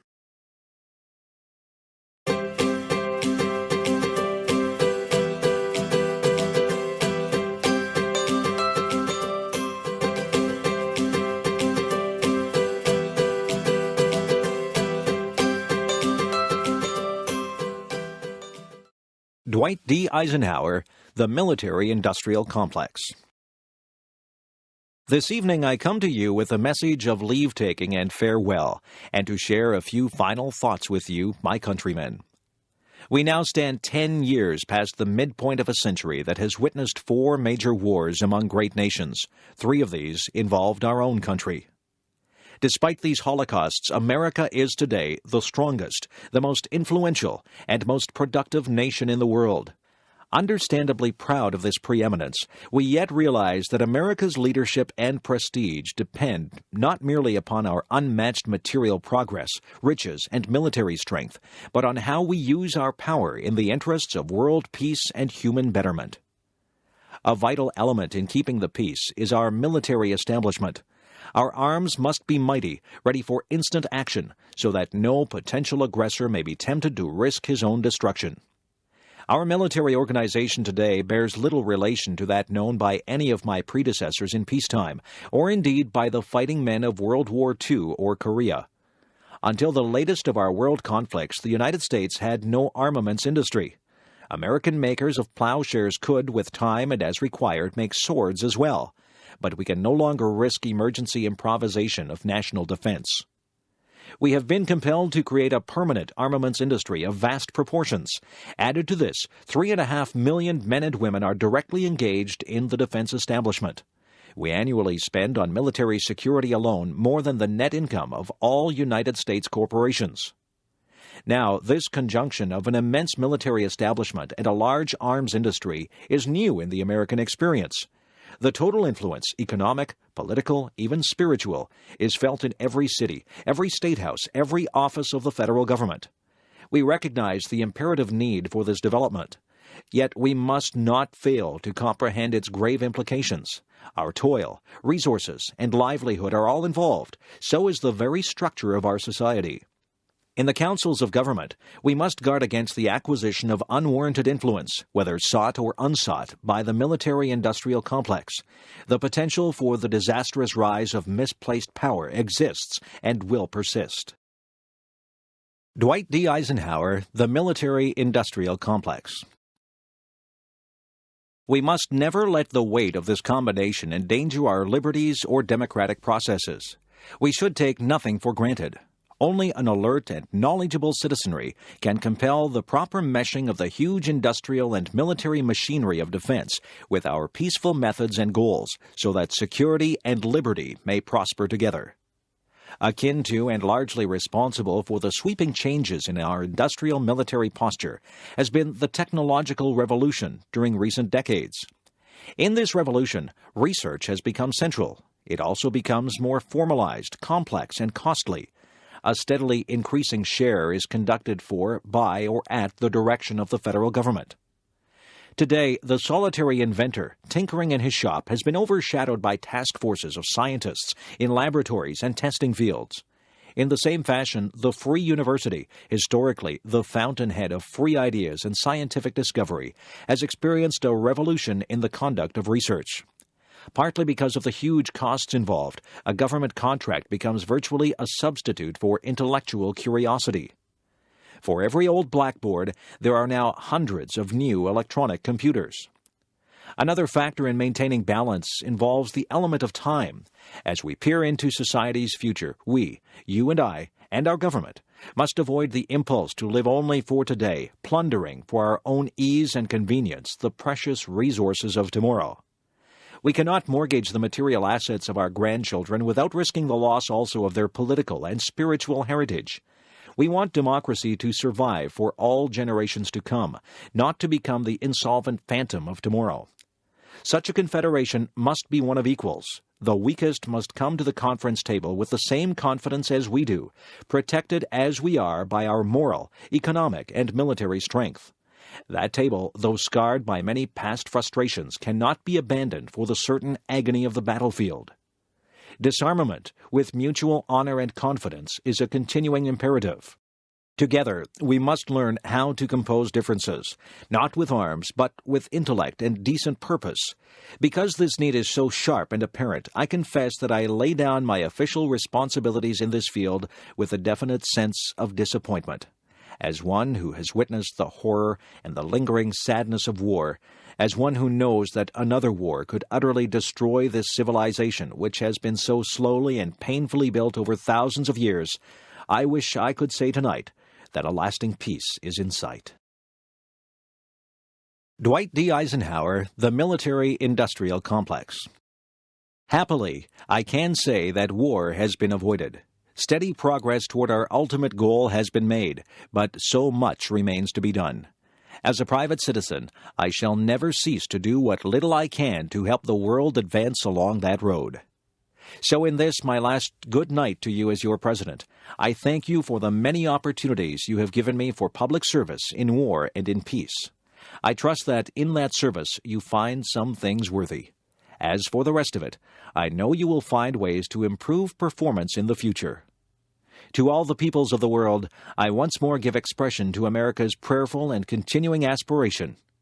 We pray that peoples of all faiths, all races, all nations may have their great human needs satisfied, that those now denied opportunity shall come to enjoy it to the full, that all who yearn for freedom may experience its spiritual blessings, that those who have freedom will understand also its heavy responsibilities, that all who are insensitive to the needs of others will learn charity, that the scourges of poverty, disease, and ignorance will be made to disappear from the earth, and that in the goodness of time all peoples will come to live together in a peace guaranteed by the binding force of mutual respect and love. Now, on Friday noon, I am to become a private citizen. I am proud to do so. I look forward to it. Thank you, and good night.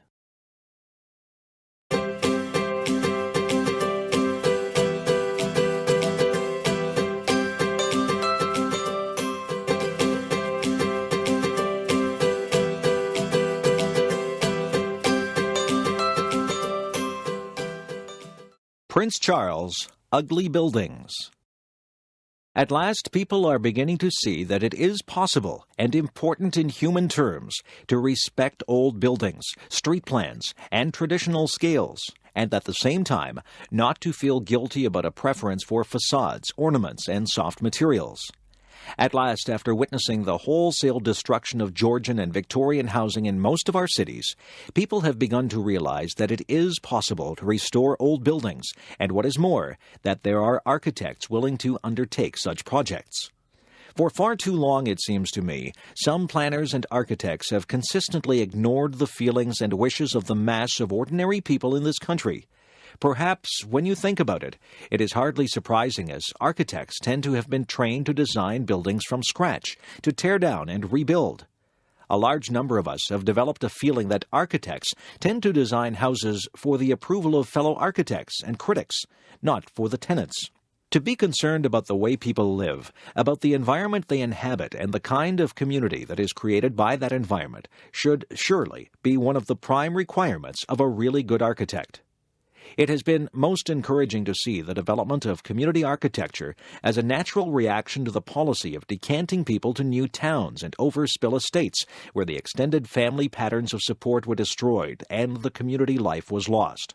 Now, moreover, we are seeing the gradual expansion of housing cooperatives, particularly in the inner-city areas of Liverpool, where the tenants are able to work with an architect of their own who listens to their comments and their ideas and tries to design the kind of environment they want, rather than the kind which tends to be imposed upon them without any degree of choice. What I believe is important about community architecture is that it has shown ordinary people that their views are worth having, that architects and planners do not necessarily have the monopoly of knowing best about taste, style, and planning, that they need not be made to feel guilty or ignorant if their natural preference is for the more traditional designs, for a small garden, for courtyards, arches, and porches, and that there is a growing number of architects prepared to listen and to offer imaginative ideas. It would be a tragedy if the character and skyline of our capital city were to be further ruined, and St. Paul's dwarfed by yet another giant glass stump, better suited to downtown Chicago than the city of London. It is hard to imagine that London before the last war must have had one of the most beautiful skylines of any great city, if those who recall it are to be believed. Those who do say that the affinity between buildings and the earth, in spite of the city's immense size, was so close and organic that the houses looked almost as though they had grown out of the earth and had not been imposed upon it, grown, moreover, in such a way that as few trees as possible were thrust out of the way. Those who knew it then and loved it, as so many British love Venice without concrete stumps and glass towers, and those who can imagine what it was like, must associate with the sentiments in one of Aldous Huxley's earliest and most successful novels, Antic Hay, where the main character, an unsuccessful architect, reveals a model of London as Christopher Wren wanted to rebuild it after the Great Fire, and describes how Wren was so obsessed with the opportunity the fire gave the city to rebuild itself into a greater and more glorious vision.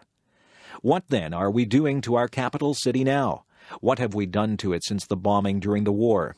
What are we shortly going to do to one of its most famous areas, Trafalgar Square?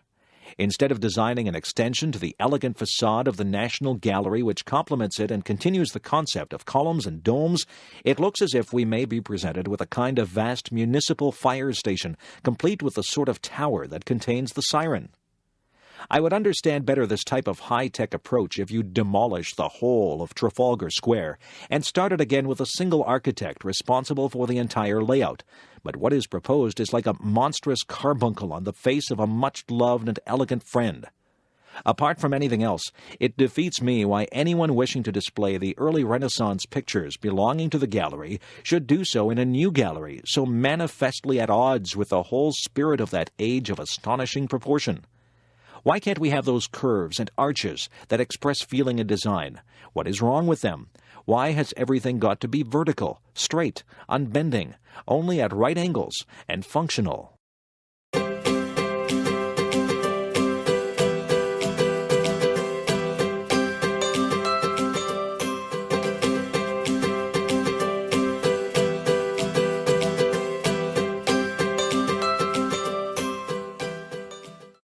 Robert Runcie, After the Falklands War. Our hope as Christians is not fundamentally in man's naked goodwill and rationality. We believe that he can overcome the deadly selfishness of class or sect or race by discovering himself as a child of the universal God of love. When a man realizes that he is a beloved child of the Creator of all, then he is ready to see his neighbors in the world as brothers and sisters. That is one reason why those who dare to interpret God's will must never claim him as an asset for one nation or group rather than another. War springs from the love and loyalty which should be offered to God being applied to some God substitute, one of the most dangerous being nationalism. This is a dangerous world where evil is at work, nourishing the mindless brutality which killed and maimed so many in this city last week. Sometimes, with the greatest reluctance, force is necessary to hold back the chaos which injustice and the irrational element in man threaten to make of the world. But having said that, all is not lost, and there is hope. Even in the failure of war, there are springs of hope.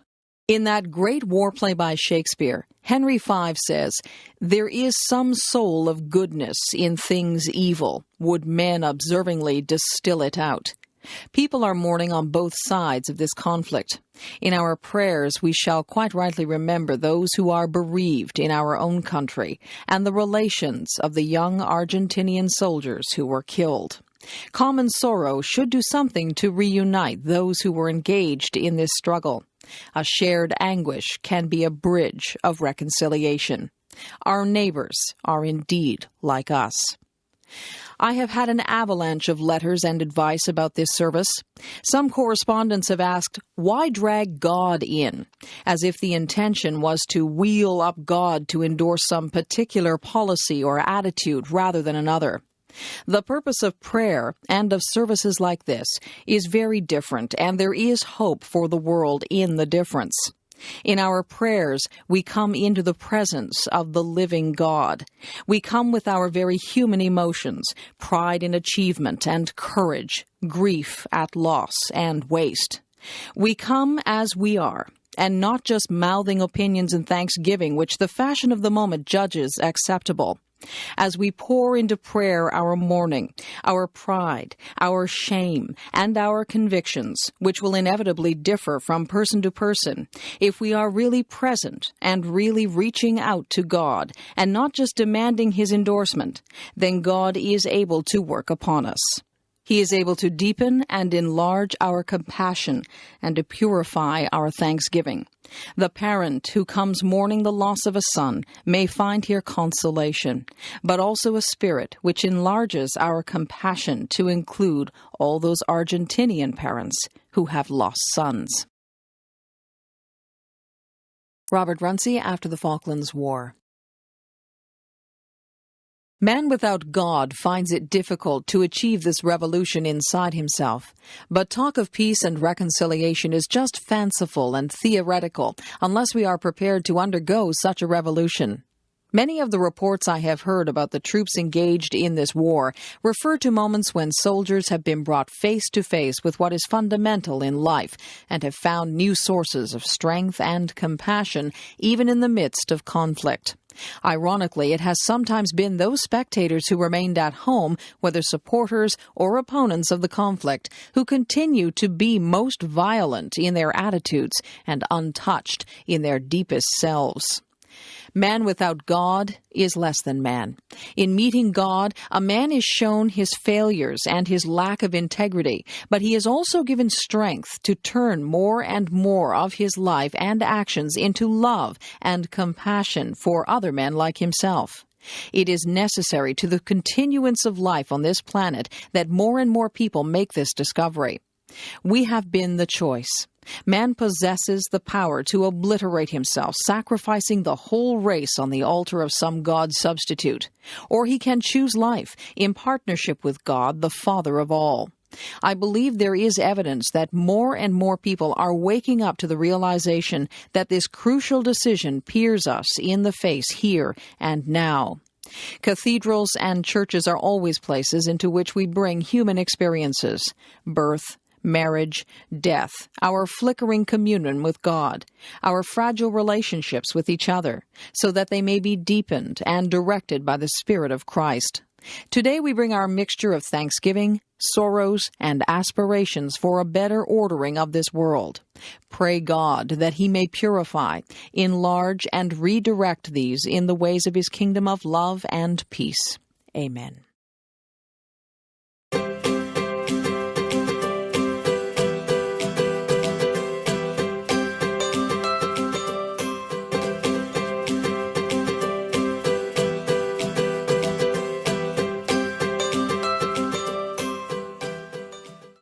Salman Rushdie, Life Under Threat. A hot air balloon drifts slowly over a bottomless chasm carrying several passengers. A leak develops. The balloon starts losing height. The pit, a dark yawn, comes closer. Good grief, the wounded balloon can bear just one passenger to safety. The many must be sacrificed to save the one. But who should live? Who should die? And who could make such a choice? In point of fact, debating societies everywhere regularly make such choices without qualms, for of course what I've described is the given situation of that evergreen favorite, the balloon debate, in which, as the speakers argue over the relative merits and demerits of the well-known figures they have placed in disaster's mouth, the assembled company blithely accepts the faintly unpleasant idea that a human being's right to life is increased or diminished by his or her virtues or vices, that we may be born equal, but thereafter our lives weigh differently in the scales. It's only make-believe after all, and while it may not be very nice, it does reflect how people actually think. I have now spent over 1,000 days in just such a balloon, but alas, this isn't a game.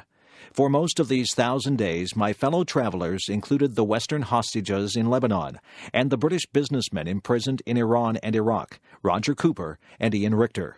And I had to accept, and did accept, that for most of my countrymen and countrywomen, my plight counted for less than the others. In any choice between us, I'd have been the first to be pitched out of the basket and into the abyss. Our lives teach us who we are, I wrote at the end of my essay, In Food Faith. Some of the lessons have been harsh and difficult to learn. Trapped inside a metaphor, I've often felt the need to redescribe it, to change the terms. This isn't so much a balloon, I've wanted to say, as a bubble, within which I'm simultaneously exposed and sealed off. The bubble floats above and through the world, depriving me of reality, reducing me to an abstraction. For many people, I've ceased to be a human being. I've become an issue, a bother, an affair. Bullet-proofed bubbles, like this one, are reality-proof too. Those who travel in them, like those who wear Tolkien's rings of invisibility, become wraith-like if they're not careful. They get lost. In this phantom space, a man may become the bubble that encases him, and then one day, pop, he's gone forever. It's ridiculous, isn't it, to have to say, but I am a human being, unjustly accused, unjustly embubbled. Or is it I who am being ridiculous as I call out from my bubble, I'm still trapped in here, folks. Somebody, please get me out? Salman Rushdie, Life Under Threat. Out there where you are, in the rich and powerful and lucky West, has it really been so long since religions persecuted people, burning them as heretics, drowning them as witches, that you can't recognize religious persecution when you see it? The original metaphor has reasserted itself. I'm back in the balloon, asking for the right to live. What is my single life worth? Despair whispers in my ear. Not a lot, but I refuse to give in to despair. I refuse to give in to despair because I've been shown love as well as hatred. I know that many people do care and are appalled by the crazy upside-down logic of the post-fatwa world, in which a single novelist can be accused of having savaged or mugged a whole community, becoming its tormentor instead of its tarred and feathered victim, and the scapegoat for all its discontents. Many people do ask, for example, when a white pop star turned Islamic fanatic speaks approvingly about killing an Indian immigrant, how does the Indian immigrant end up being called the racist? Or again, what minority is smaller and weaker than a minority of one?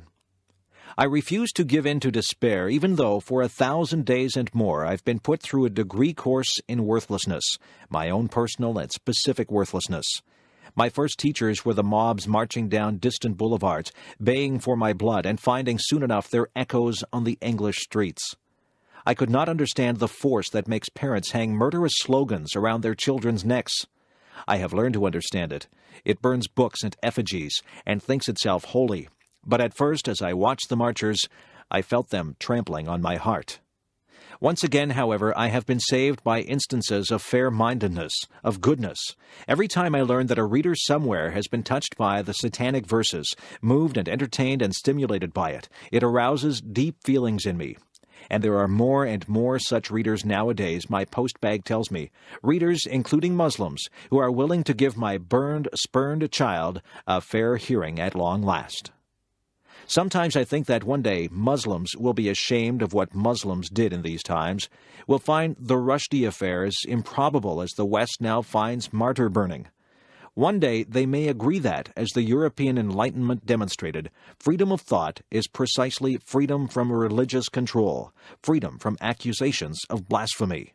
Maybe they'll agree, too, that the row over the satanic verses was at the bottom of an argument about who should have power over the grand narrative, the story of Islam, and that power must belong equally to everyone. That even if my novel were incompetent, its attempt to retell the story would still be important. That if I failed, others must succeed, because those who do not have power over the story that dominates their lives, power to retell it, rethink it, deconstruct it, joke about it, and change it as times change, truly are powerless, because they cannot think new thoughts. Salman Rushdie, Life Under Threat. One day, maybe, but not today. Today my education in worthlessness continues. And what Saul Bellow would call my reality instructors include the media pundit who suggests that a manly death would be better for me than hiding like a rat, the letter writer who points out that of course the trouble is that I look like the devil, and wonders if I have hairy shanks and cloven hooves, the moderate Muslim who writes to say that Muslims find it revolting when I speak about the Iranian death threats. It's not the fatwa that's revolting, you understand, but my mention of it. The rather more immoderate Muslim who tells me to shut up, explaining that if a fly is caught in a spider's web, it should not attract the attention of the spider. I ask the reader to imagine how it might feel to be intellectually and emotionally bludgeoned from 1,000 different directions every day for 1,000 days and more. Back in the balloon, something longed for and heartening has happened. On this occasion, mirabile dictu, the many have not been sacrificed, but saved. That is to say, my companions, the Western hostages and the gold businessmen, have, by good fortune and the efforts of others, managed to descend safely to earth, and have been reunited with their families and friends, with their own free lives. I rejoice for them, and admire their courage, their resilience, and now I'm alone in the balloon. Surely I'll be safe now. Surely now the balloon will drop safely towards some nearby haven, and I too will be reunited with my life. Surely it's my turn now. But the balloon is over the chasm again, and it's still sinking. I realize that it's carrying a great deal of valuable freight, trading relations, armaments deals, the balance of power in the Gulf. These and other matters of great moment are weighing down the balloon. I hear voices suggesting that if I stay aboard, this precious cargo will be endangered. The national interest is being redefined. Am I being redefined out of it? Am I to be jettisoned after all? When Britain renewed relations with Iran at the United Nations in 1990, the senior British official in charge of the negotiations assured me in unambiguous language that something very substantial had been achieved on my behalf. The Iranians, laughing merrily, had secretly agreed to forget the fatwa. The diplomat put great stress on this cheery Iranian laughter. They would neither encourage nor allow their citizens, surrogates or proxies, to act against me. Oh, how I wanted to believe that. But in the year and a bit that followed, we saw the fatwa restated in Iran. The bounty money doubled. The book's Italian translator severely wounded. Its Japanese translator stabbed to death. There was news of an attempt to find and kill me by contract killers, working directly for the Iranian government through its European embassies. Another such contract was successfully carried out in Paris, the victim being the harmless and aged ex-Prime Minister of Iran, Shapur Bakhtiar. Salman Rushdie, Life Under Threat. It seems reasonable to deduce that the secret deal made at the United Nations hasn't worked. Dismayingly, however, the talk as I write is all of improving relations with Iran still further, while the Rushdie case is described as a side issue. Is this a balloon I'm in or the dustbin of history? Let me be clear, there is nothing I can do to break this impasse. The fatwa was politically motivated to begin with. It remains a breach of international law, and it can only be solved at the political level. To effect the release of the Western hostages in Lebanon, great levers were moved, great forces were brought into play. For Mr. Richter, 70 million in frozen Iraqi assets were thawed. What then is a novelist under terrorist attack worth? Despair murmurs once again, not a plugged nickel. But I refuse to give in to despair. You may ask why I'm so sure there's nothing I can do to help myself out of this jam. At the end of 1990, dispirited and demoralized, feeling abandoned even then in consequence of the British government's decision to patch things up with Iran, and with my marriage at an end, I faced my deepest grief, my unquenchable sorrow at having been torn away from, cast out of, the cultures and societies from which I'd always drawn my strength and inspiration, that is, the broad community of British Asians and the broader community of Indian Muslims. I determined to make my peace with Islam, even at the cost of my pride. Those who were surprised and displeased by what I did perhaps failed to see that I was not some deracinated Uncle Tom Wog. To these people it was apparently incomprehensible that I should seek to make peace between the warring halves of the world, which were also the warring halves of my soul, and that I should seek to do so in a spirit of humility instead of the arrogance so often attributed to me. In good faith, I wrote, perhaps a way forward might be found through the mutual recognition of our mutual pain, but even moderate Muslims had trouble with this notion. What pain, they asked, could I possibly have suffered? What was I talking about? As a result, the really important conversations I had in this period were with myself. I said, Salman, you must send a message loud enough to be heard all over the world. You must make ordinary Muslims see that you aren't their enemy, and make the West understand a little more of the complexity of Muslim culture. It was my hope that Westerners might say, well, if he's the one in danger and yet he's willing to acknowledge the importance of his Muslim roots, then perhaps we ought to start thinking a little less stereotypically ourselves. No such luck, though. The message you send isn't always the one that's received. Salman Rushdie, Life Under Threat. And I said to myself, admit it, Salman, the story of Islam has a deeper meaning for you than any of the other grand narratives. Of course, you're no mystic, mister, and when you wrote, I am not a Muslim, that's what you meant. No supernaturalism, no literalist orthodoxies, no formal rules for you. But Islam doesn't have to mean blind faith. It can mean blind faith. It can mean what it always meant in your family, a culture, a civilization, as open-minded as your grandfather was, as delightedly disputatious as your father was, as intellectual and philosophical as you like. Don't let zealots make Muslim a terrifying word, I urged myself. Remember what it meant, family and light. I reminded myself that I had always argued that it was necessary to develop the nascent concept of the secular Muslim, who, like the secular Jews, affirmed his membership of the culture while being separate from the theology. I had recently read the contemporary Muslim philosopher Fuad Zakaria's Laïcité ou Islamisme, and have been encouraged by Zakaria's attempt to modernize Islamic thought. But Salman, I told myself, you can't argue from outside the debating chamber. You've got to cross the threshold, go inside the room, and then fight for your humanized, historicized, secularized way of being a Muslim.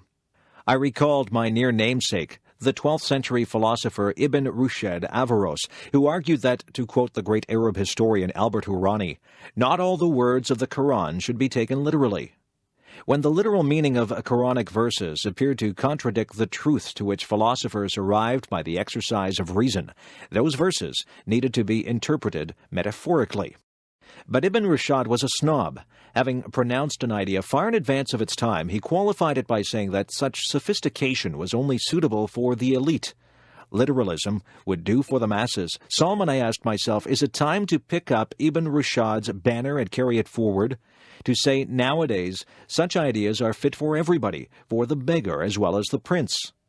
It was with such things in mind, and with my thoughts in a state of some confusion and torment, that I spoke the Muslim creed before witnesses. But my fantasy of joining the fight for the modernization of Muslim thought, for freedom from the shackles of the thought police, was stillborn. It never really had a chance. Too many people had spent too long demonizing and totemizing me to listen seriously to what I had to say. In the West, some friends turned against me, called me by yet another set of insulting names. Now I was spineless, pathetic, debased. I had betrayed myself, my cause. Above all, I had betrayed them. I also found myself up against the granite, heartless certainties of actually existing Islam, by which I mean the political and priestly power structure that presently dominates and stifles Muslim societies. Actually existing Islam has failed to create a free society anywhere on earth, and it wasn't about to let me, of all people, argue in favor of one. Salman Rushdie, Life Under Threat. Suddenly I was, metaphorically, among people whose social attitudes I'd fought for all my life. For example, their attitudes about women. One Islamicist boasted to me that his wife would cut his toenails while he made telephone calls, and suggested I find such a spouse.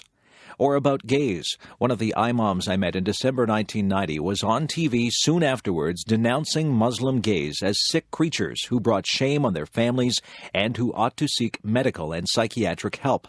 Had I truly fallen in among such people? That was not what I meant at all. Facing the intransigence, the Philistine scorn of so much of actually existing Islam, I reluctantly concluded that there was no way for me to help bring into the Muslim culture I dreamed of the progressive, irreverent, skeptical, argumentative, playful, and unafraid culture, which is what I've always understood as freedom. Not me, not in this lifetime, no chance.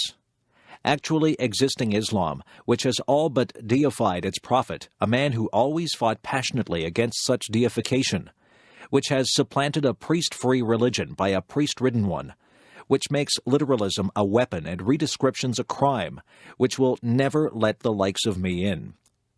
Ibn Rushd's ideas were silenced in their time, and throughout the Muslim world today, progressive ideas are in retreat.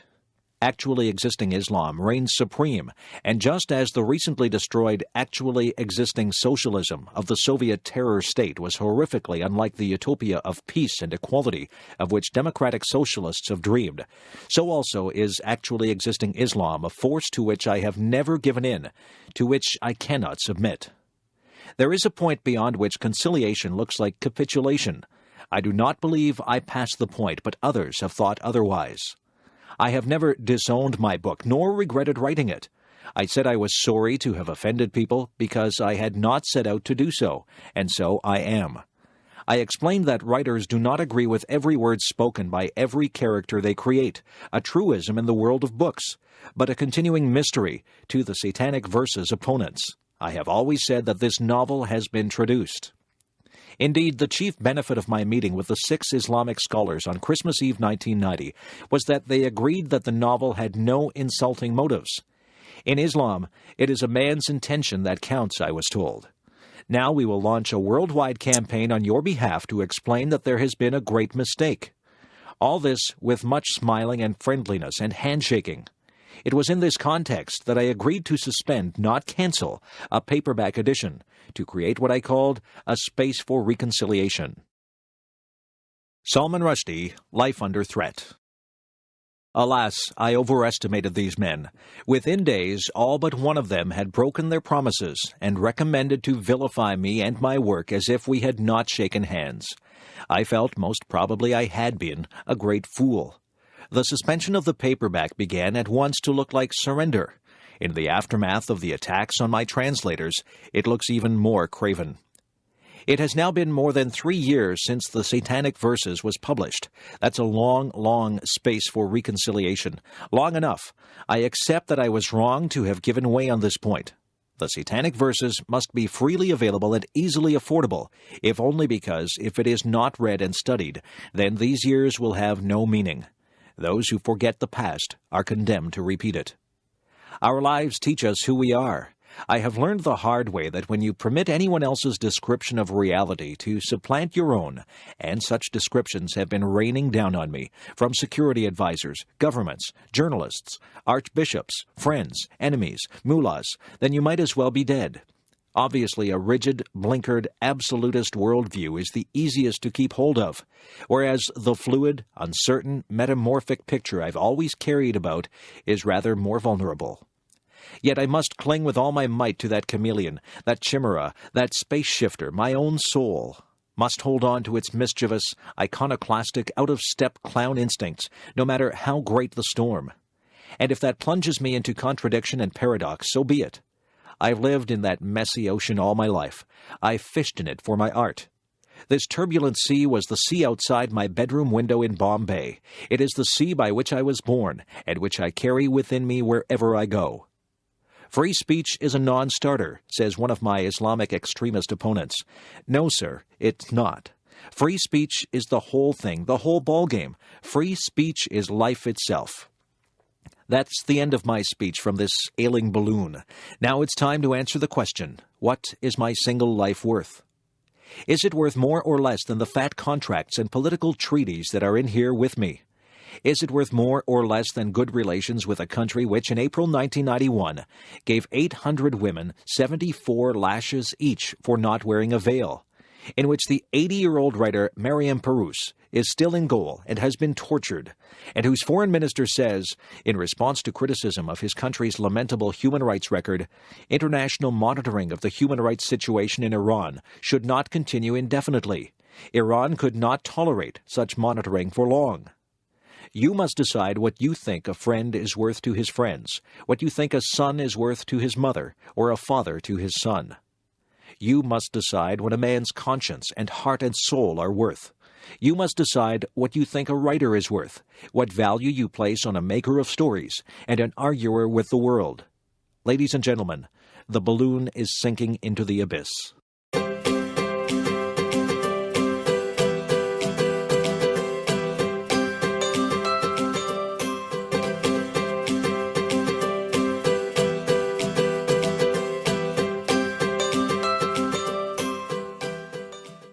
Pope John Paul II, The Defense of Poland.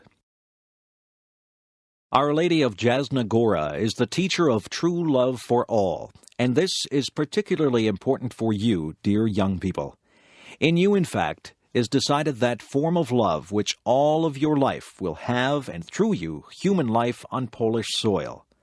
The matrimonial, family, social, and national form, but also the priestly, religious, and missionary one. Every life is determined and evaluated by the interior form of love. Tell me what you love, and I will tell you who you are. I watch. How beautiful it is that this word is found in the call of Jasna Gora. It possesses a profound evangelical ancestry. Christ says many times, watch, Matthew 26:41. Perhaps also from the Gospel it passed into the tradition of scouring.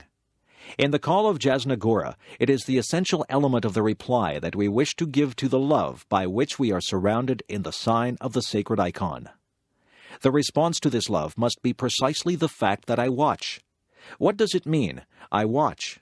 It means that I make an effort to be a person with a conscience.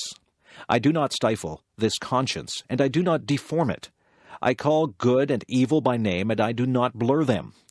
I develop in myself what is good, and I seek to correct what is evil by overcoming it in myself. This is a fundamental problem which can never be minimized or put on a secondary level.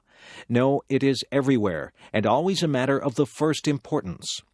Its importance is all the greater in proportion to the increase of circumstances which seem to favor our tolerance of evil, and the fact that we easily excuse ourselves from this, especially if adults do so.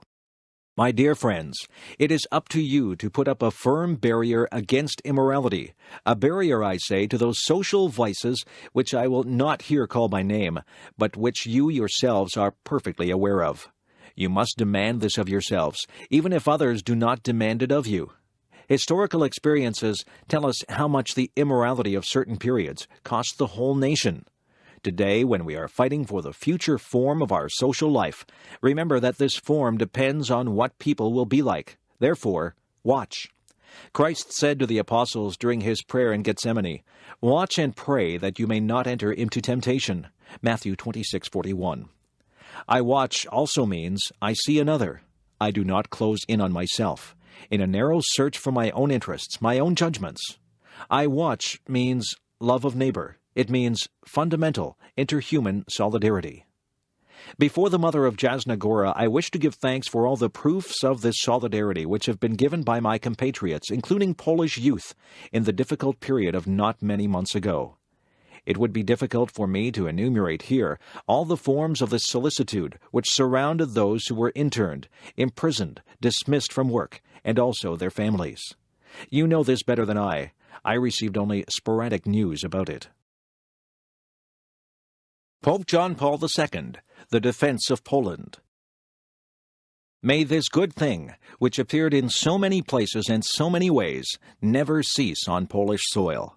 May there be a constant confirmation of that I watch of the call of Jasna-Gora, which is a response to the presence of the Mother of Christ in the great family of the Poles. I watch also means I feel responsible for this great common inheritance whose name is Poland. This name defines us all. This name obliges us all. This name costs us all. Perhaps at times we envy the French, the Germans, or the Americans because their name is not tied to such a historical price and because they are so easily free, while our Polish freedom costs so much. My dear ones, I will not make a comparative analysis. I will only say that it is what costs that constitutes value. It is not in fact possible to be truly free without an honest and profound relationship with values. We do not want a Poland which costs us nothing. We watch instead beside all that makes up the authentic inheritance of the generations, seeking to enrich it.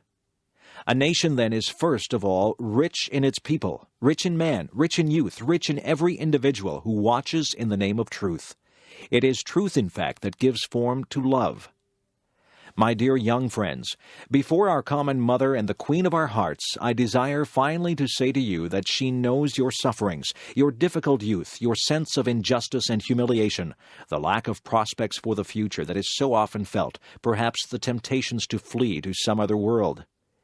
Even if I am not among you every day, as was the case for many years in the past, nevertheless I carry in my heart a great solicitude, a great enormous solicitude, a solicitude for you, precisely because on you depends tomorrow. I pray for you every day. It is good that we are here together at the hour of the call of Jasna-Gora, in the midst of the trials of the present time, in the midst of the trial through which your generation is passing. This call of the millennium continues to be a program.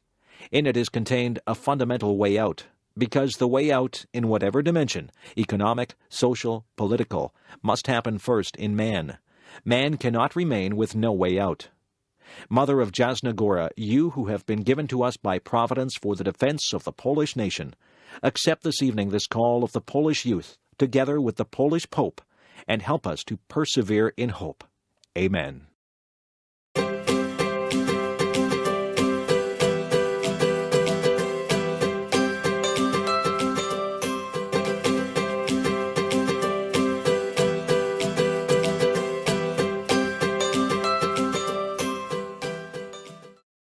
Richard Nixon, Farewell Speech. You are here to say goodbye to us, and we don't have a good word for it in English. The best is au revoir. We will see you again. Sure, we have done some things wrong in this administration, and the top man always takes the responsibility, and I have never ducked it. But I want to say one thing. We can be proud of it. 5.5 years. No man or no woman came into this administration and left it with more of this world's goods than when he came in. No man or no woman ever profited at the public expense or the public till. That tells something about you. Mistakes, yes, but for personal gain, never. You did what you believed in. Sometimes right, sometimes wrong. And I only wish that I were a wealthy man at the present time. I have got to find a way to pay my taxes, and if I were, I would like to recompense you for the sacrifices that all of you have made to serve in government. But you are getting something in government, and I want you to tell this to your children, and I hope the nation's children will hear it too. Something in government service that is far more important than money. It is a cause bigger than yourself. It is the cause of making this the greatest nation in the world, the leader of the world, because without our leadership, the world will know nothing but war, possibly starvation, or worse in the years ahead. With our leadership, it will know peace. It will know plenty.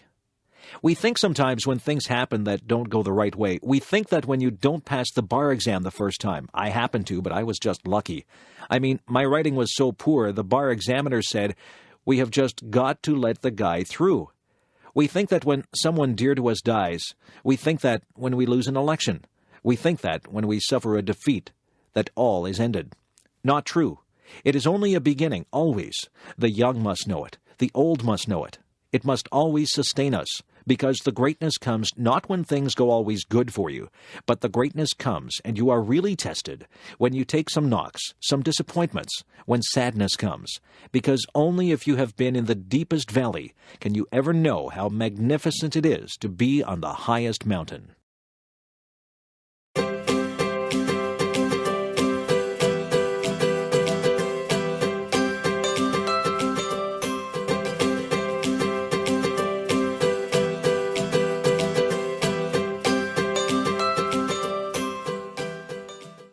Tony Benn, The Importance of Democracy. Some people genuinely believe that we shall never get social justice from the British government, but we shall get it from Jacques Delors. They believe that a good king is better than a bad parliament. I have never taken that view. Others believe that the change is inevitable and that the common currency will protect us from inflation and will provide a wage policy. They believe that it will control speculation and that Britain cannot survive alone. None of those arguments persuade me because the argument has never been about sovereignty. I do not know what a sovereign is, apart from the one that used to be in gold and the Pope who is sovereign in the Vatican. We are talking about democracy. No nation, not even the great United States, which could, for all I know, be destroyed by a nuclear weapon from a third world country, has the power to impose its will on other countries. We are discussing whether the British people are to be allowed to elect those who make the laws under which they are governed. The argument is nothing to do with whether we should get more maternity leave from Madame Papandreou than from Madame Thatcher. That is not the issue. I recognize that when the members of the three front benches agree, I am in a minority. My next job, therefore, is to explain to the people of Chesterfield what we have decided. I will say first, my dear constituents, in future you will be governed by people whom you do not elect and cannot remove. I am sorry about it. They may give you better creches and shorter working hours, but you cannot remove them. I know that it sounds negative, but I have always thought it is positive to say that the important thing about democracy is that we can remove without bloodshed the people who govern us. We can get rid of a Callaghan, a Wilson, or even a Right Honourable Lady by internal processes. We can get rid of a Right Honourable Member for Huntington, Mr. Major. But that cannot be done in the structure that it is proposed. Even if one likes the policies of the people in Europe, one cannot get rid of them. Secondly, we say to my favorite friends, the Chartists and suffragettes, all your struggles to get control of the ballot box were a waste of time. We shall be run in future by a few white persons, as in 1832. The instrument, I might add, is the royal prerogative of treaty-making. For the first time since 1649, the Crown makes the laws, advised, I admit, by the Prime Minister. We must ask what will happen when people realize what we have done. We have had a marvelous debate about Europe, but none of us has discussed our relationship with the people who sent us here. Honourable members have expressed views on Albania and the Baltic states. I have been dazzled by the knowledge of the continent of which we are all part. No one has spoken about how he or she got here and what we were sent here to do. Tony Benn, The Importance of Democracy. If people lose the power to sack their government, one of several things happens. First, people may just slope off. Apathy could destroy democracy. When the turnout drops below 50%, we are in danger. The second thing that people can do is to riot. Riot is an old-fashioned method for drawing the attention of the government to what is wrong. It is difficult for an elected person to admit it, but the riot at Strangeways produced some prison reforms. Riot has historically played a much larger part in British politics than we are ever allowed to know. Thirdly, nationalism can arise. Instead of blaming the Treaty of Rome, people say it is those Germans or it is the French. Nationalism is built out of frustration that people feel when they cannot get their way through the ballot box. With nationalism comes repression. I hope that it is not pessimistic, in my view it is not, to say that democracy hangs by a thread in every country of the world. Unless we can offer people a peaceful route to the resolution of injustices through the ballot box, they will not listen to a House that has blocked off that route. There are many alternatives open to us. One honourable member said that he was young and had not fought in the war. He looked at a new Europe. But there have been 5 Europes this century.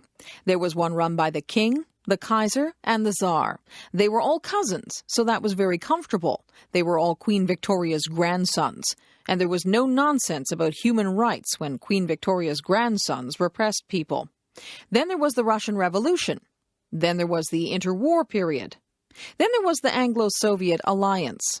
Then there was the Cold War. Now we have a Boris Yeltsin who has joined the Monday Club. There have been so many Europes.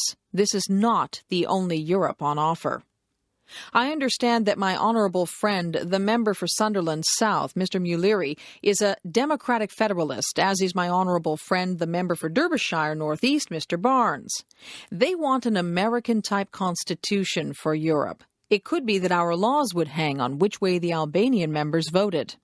I could not complain about that because that is democracy. However, it is unworkable. It is like trying to get an elephant to dance through a minefield. But it would be democratic.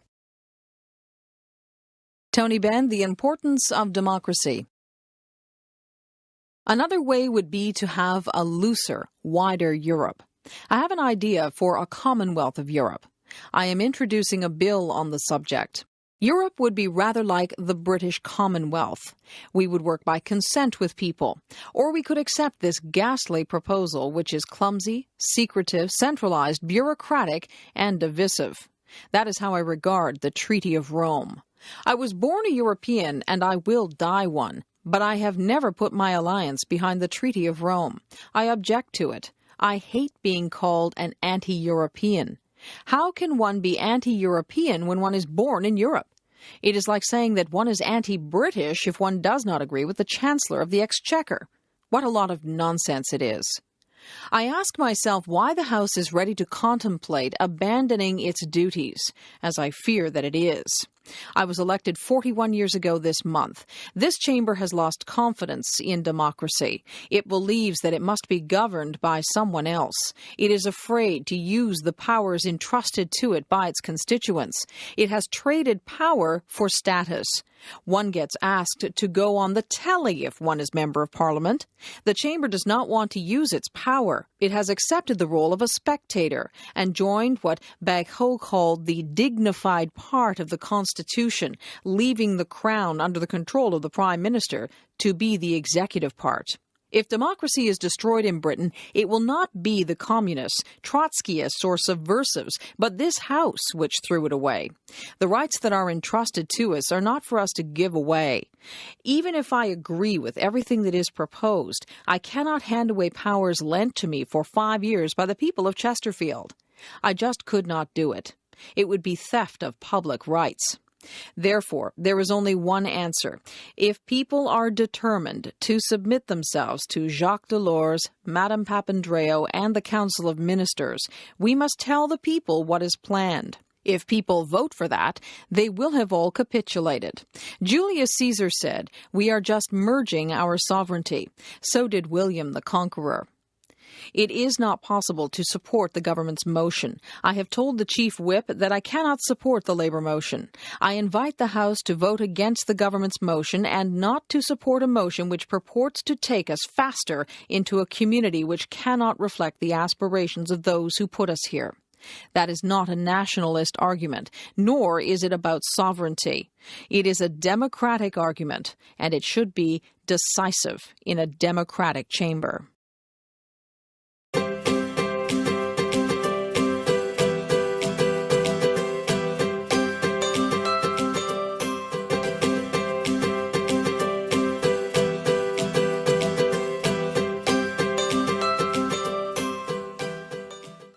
Sir Geoffrey Howe, Resignation Speech.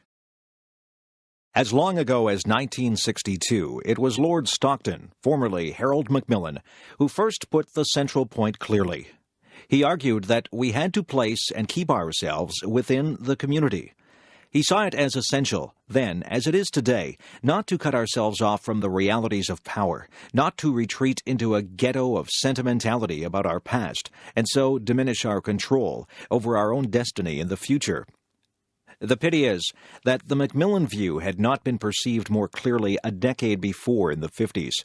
It would have spared so many of the struggles of the past 20 years had we been in the community from the outset, had we been ready, in the much too simple phrase, to surrender some sovereignty at a much earlier stage. Had we been in from the start, we should have had more, not less, influence over the Europe in which we live today. We should never forget the lesson of that isolation, of being on the outside looking in for the conduct of today's affairs. We have done best when we have seen the community not as a static entity to be resisted and contained, but as an active process which we can shape often decisively, provided we allow ourselves to be fully engaged in it with confidence and enthusiasm and in good faith. We must at all costs avoid presenting ourselves yet again with an oversimplified choice, a false antithesis, a bogus dilemma between one alternative starkly labeled cooperation between independent sovereign states and a second, equally crudely labeled alternative, a centralized federal superstate, as if there were no middle way in between. We commit a serious error if we think always in terms of surrendering sovereignty and seek to stand pat for all time on a given deal by proclaiming, as the Prime Minister did 2 weeks ago, that we have surrendered enough. The European enterprise is not and should not be seen like that, as some kind of zero-sum gain. Sir Winston Churchill put it much more positively 40 years ago when he said, "Is it not possible, and not less agreeable, to regard this sacrifice or merger of national sovereignty as the gradual assumption by all the nations concerned of that larger sovereignty which can alone protect their diverse and distinctive customs and characteristics and their national traditions?" I find Winston Churchill's perception a good deal more convincing and encouraging for the interests of our nation than the nightmare image sometimes conjured up by the Prime Minister, who sometimes seems to look out on a continent that is positively teeming with ill-intentioned people, scheming, in her words, to extinguish democracy, to dissolve our national identity, to lead us through the back door into a federal Europe. Sir Geoffrey Howe, Resignation Speech. What kind of vision is that for our business people who trade there each day, for our financiers who seek to make London the money capital of Europe, or for all the young people of today? These concerns are especially important as we approach the crucially important topic of EMU. We must be positively and centrally involved in this debate and not fearfully and negatively detached. The cost of disengagement here could be very serious indeed. The tragedy is, and it is for me personally, for my party, for our whole people, for the Prime Minister herself, a very real tragedy, that the Prime Minister's perceived attitude towards Europe is running increasingly serious risks for the future of our nation. It risks minimizing our influence and maximizing our chances of being once again shut out. We have paid heavily in the past for late stars and squandered opportunities in Europe. We dare not let that happen again. If we detach ourselves completely as a party or as a nation from the middle ground of Europe, the effects will be incalculable and very hard ever to correct. In my letter of resignation, which I tendered with the utmost sadness and dismay, I said that cabinet government is about trying to persuade one another from within. That was my commitment to government by persuasion, persuading colleagues and nation. I have tried to do that as Foreign Secretary and since, but realize now that the task has become futile, of trying to stretch the meaning of words beyond what was credible, of trying to pretend there was a common policy when every step forward risked being subverted by some casual comment or impulsive answer. The conflict of loyalty is loyalty to the Prime Minister, and after more than 2 decades together, that instinct of loyalty is still very real, and the loyalty to what I perceive to be the true interests of this nation. That conflict of loyalty has become all too great. I no longer believe it is possible to resolve that conflict from within this government. That is why I have resigned. In doing so, I have done what I believe to be right for my party and my country. The time has come for others to consider their response to the tragic conflict of loyalty with which I have wrestled myself for perhaps too long.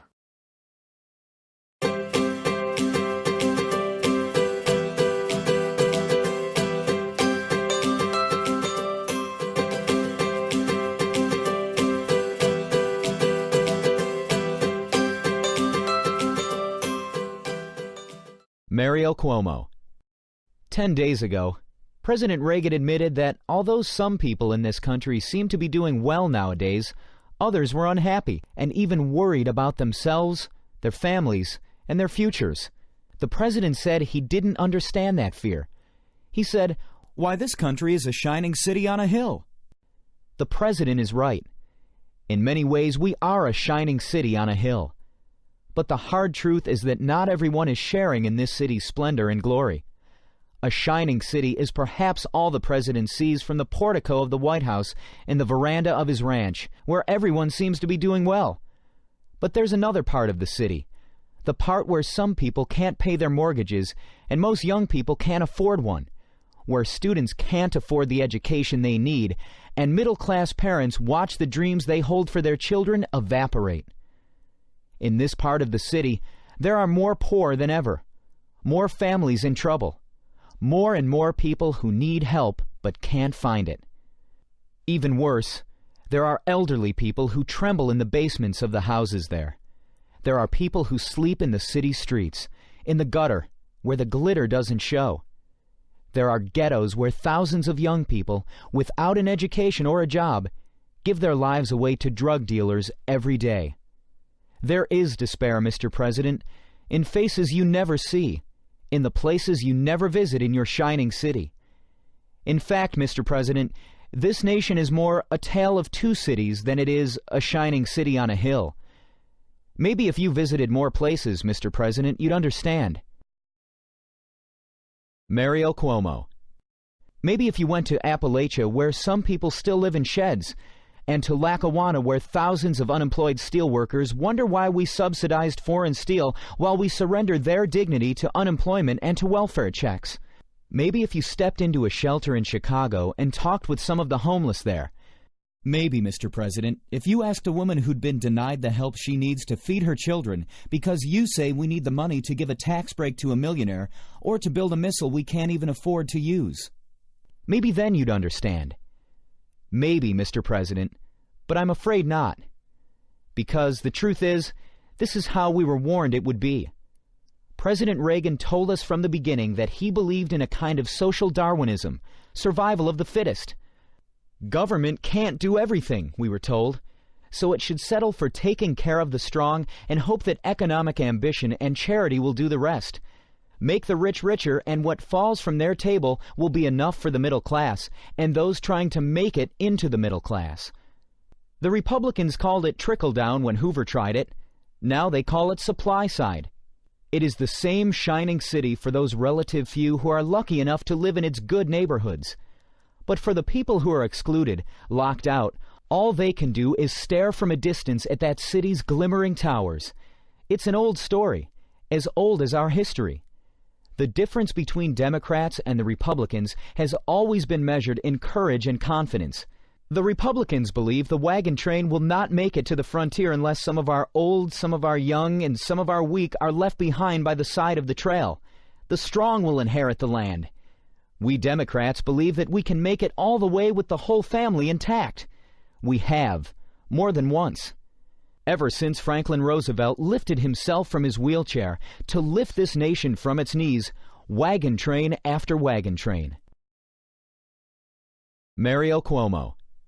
To new frontiers of education, housing, peace, the whole family aboard, constantly reaching out to extend and enlarge that family, lifting them up into the wagon on the way. Blacks and Hispanics, people of every ethnic group, and Native Americans, all those struggling to build their families and claim some small share of America. For nearly 50 years, we carried them to new levels of comfort, security, dignity, even affluence. Some of us are in this room today only because this nation had that confidence. It would be wrong to forget that.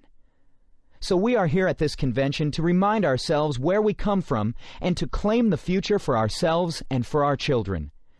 Today, our great Democratic Party, which has saved this nation from depression, from fascism, from racism, from corruption, is called upon to do it again. This time to save the nation from confusion and division, from the threat of eventual fiscal disaster, and most of all from a fear of a nuclear holocaust. We must win this case on the merits. We must get the American public to look past the glitter, beyond the showmanship, to reality, to the hard substance of things.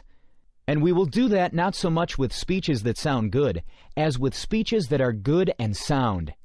We must make the American people hear our tale of two cities. We must convince them that we don't have to settle for two cities, that we can have one city, indivisible, shining for all its people. To succeed, we will have to surrender small parts of our individual interests, to build a platform we can all stand on, at once, comfortably, proudly singing out the truth for the nation to hear, in chorus, its logic so clear and commanding that no slick commercial, no amount of geniality, no martial music will be able to muffle it. We Democrats must unite so that the entire nation can. Surely the Republicans won't bring the convention together. Their policies divide the nation into the lucky and the left out, the royalty and the rabble. The Republicans are willing to treat that division as victory. They would cut this nation in half, into those temporarily better off and those worse off than before, and call it recovery.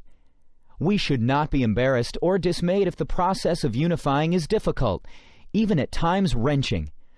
Unlike any other party, we embrace men and women of every color, every creed, every orientation, every economic class.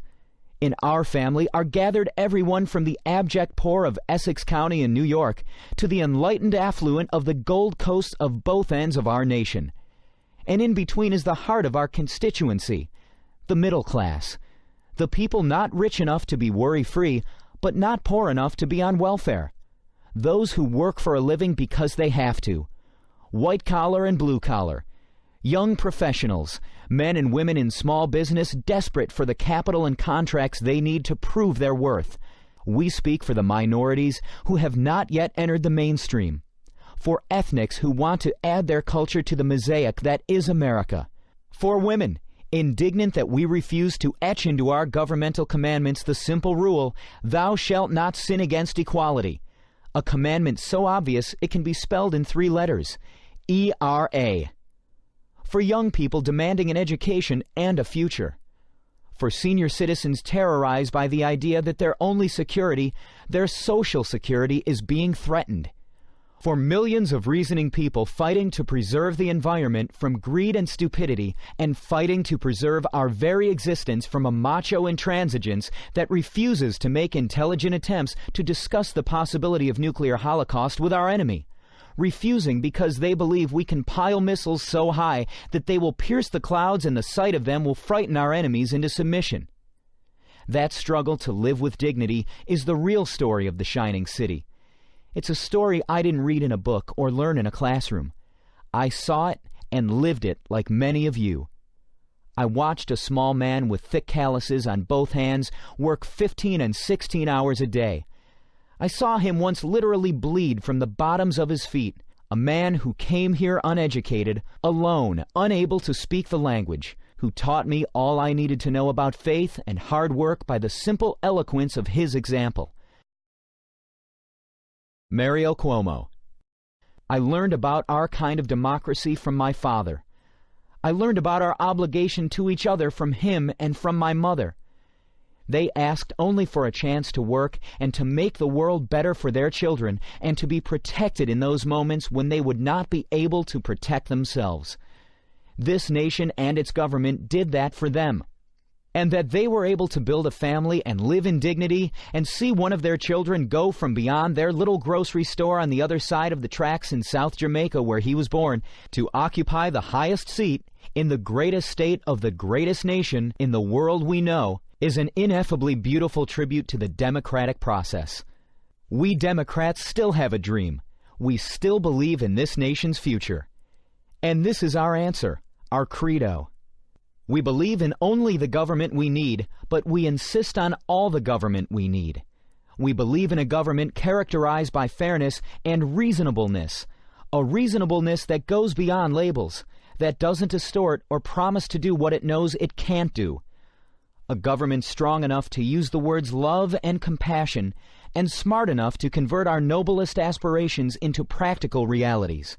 We believe in encouraging the talented, but we believe that while survival of the fittest may be a good working description of the process of evolution, a government of humans should elevate itself to a higher order, one which fills the gaps left by a chance or a wisdom we don't understand.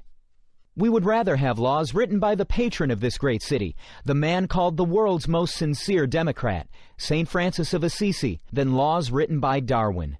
We believe, as Democrats, that a society as blessed as ours, the most affluent democracy in the world's history that can spend trillions on instruments of destruction, ought to be able to help the middle class in its struggle, ought to be able to find work for all who can do it, room at the table, shelter for the homeless, care for the elderly and infirm, hope for the destitute.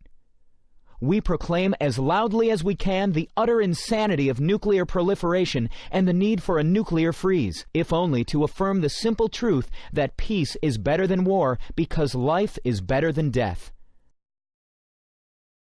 Mario Cuomo. We believe in firm but fair law and order, in the union movement, in privacy for people, openness by government, civil rights and human rights. We believe in a single fundamental idea that describes better than most textbooks and any speech what a proper government should be. The idea of family, mutuality, the sharing of benefits and burdens for the good of all, feeling one another's pain, sharing one another's blessings, reasonably, honestly, fairly, without respect to race or sex or geography or political affiliation. We believe we must be the family of America, recognizing that at the heart of the matter we are bound one to another, that the problems of a retired school teacher in Duluth are our problems, that the future of the child in Buffalo is our future. The struggle of a disabled man in Boston to survive, to live decently, is our struggle. The hunger of a woman in Little Rock, our hunger. The failure anywhere to provide what reasonably we might to avoid pain is our failure. For 50 years, we Democrats created a better future for our children, using traditional democratic principles as a fixed beacon, giving us direction and purpose, but constantly innovating, adapting to new realities. Roosevelt's alphabet programs, Truman's NATO and the GI Bill of Rights, Kennedy's intelligent tax incentives and the Alliance for Progress, Johnson's civil rights, Carter's human rights, and the nearly miraculous Camp David peace accord. We will have America's first woman vice president, the child of immigrants, a New Yorker, opening with one magnificent stroke a whole new frontier for the United States. It will happen if we make it happen. I ask you, ladies and gentlemen, brothers and sisters, for the good of all of us, for the love of this great nation, for the family of America, for the love of God, please make this nation remember how futures are built.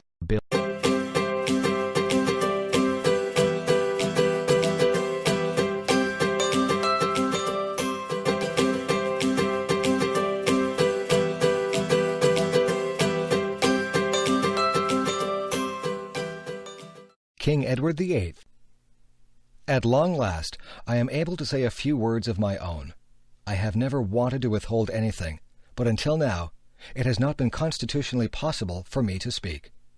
A few hours ago, I discharged my last duty as king and emperor, and now that I have been succeeded by my brother, the Duke of York, my first words must be to declare my allegiance to him.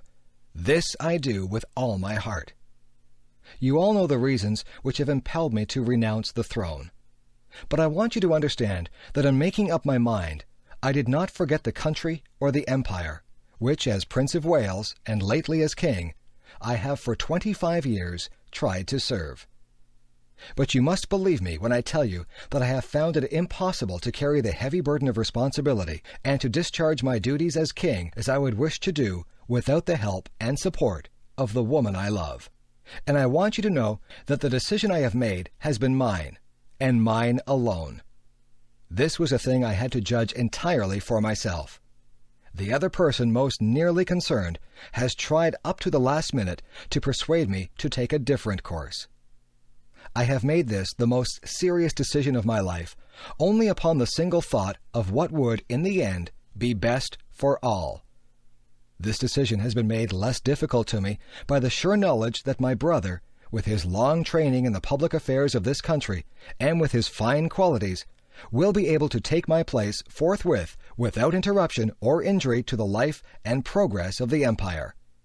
And he has one matchless blessing, enjoyed by so many of you, and not bestowed on me, a happy home with his wife and children. During these hard days, I have been comforted by Her Majesty, my mother, and by my family.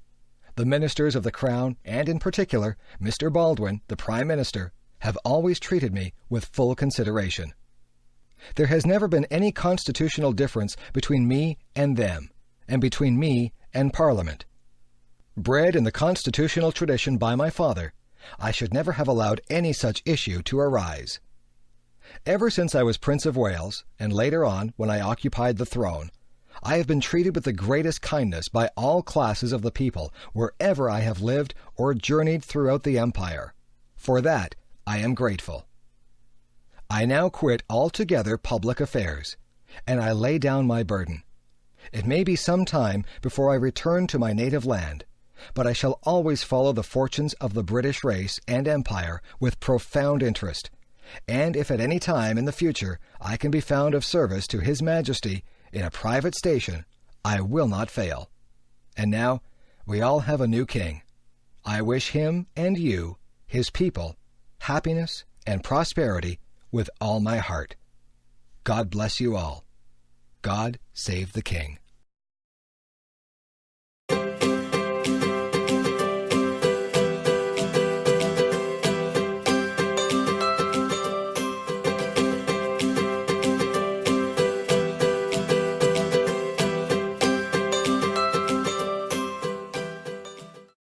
Edward Kennedy, speech at 1980 Democratic Party Convention. There were hard hours on our journey, and often we sailed against the wind. But always we kept our rudder true, and there were so many of you who stayed the course and shared our hope. You gave your help, but even more, you gave your hearts. Because of you, this has been a happy campaign. You welcomed Joan, me, and our family into your homes and neighborhoods, your churches, your campuses, your union halls. When I think back of all the miles and all the months and all the memories, I think of you. I recall the poet's words, and I say, what golden friends I have. Among you, my golden friends across the land, I have listened and learned. I have listened to Kenny Dubois, a glassblower from Charleston, West Virginia, who has 10 children to support but has lost his job after 35 years, just 3 years short of qualifying for his pension. I have listened to the grandmother in East Oakland who no longer has a phone to call her grandchildren because she gave it up to pay the rent on her small apartment. I have listened to young workers out of work, to students without tuition for college, and to families without the chance to own a home. I have seen the closed factories and the stalled assembly lines of Anderson, Indiana, and Southgate, California, and I have seen too many, far too many idle men and women desperate to work. I have seen too many, far too many working families desperate to protect the value of their wages from the ravages of inflation. Yet I have also sensed a yearning for new hope among the people in every state where I have been. And I have felt it in their handshakes, I saw it in their faces, and I shall never forget the mothers who carried children to our rallies. I shall always remember the elderly who have lived in an America of high purpose and who believe that it can all happen again. Tonight, in their name, I have come here to speak for them, and for their sake I ask you to stand with them. On their behalf, I ask you to restate and reaffirm the timeless truth of our party. I congratulate President Carter on his victory here. I am confident that the Democratic Party will reunite on the basis of democratic principles, and that together we will march towards a Democratic victory in 1980. And someday, long after this convention, long after the signs come down, and the crowds stop cheering, and the bands stop playing, may it be said of our campaign that we kept the faith. May it be said of our party in 1980 that we found our faith again. And may it be said of us, both in dark passages and in bright days, in the words of Tennyson that my brothers quoted and loved, and that have special meaning for me now: I am a part of all that I have met. Though much is taken, much abides. That which we are, we are. One equal temper of heroic hearts, strong in will, to strive, to seek, to find, and not to yield. For me, a few hours ago, this campaign came to an end. For all those whose cares have been our concern, the work goes on, the cause endures, the hope still lives, and the dream shall never die.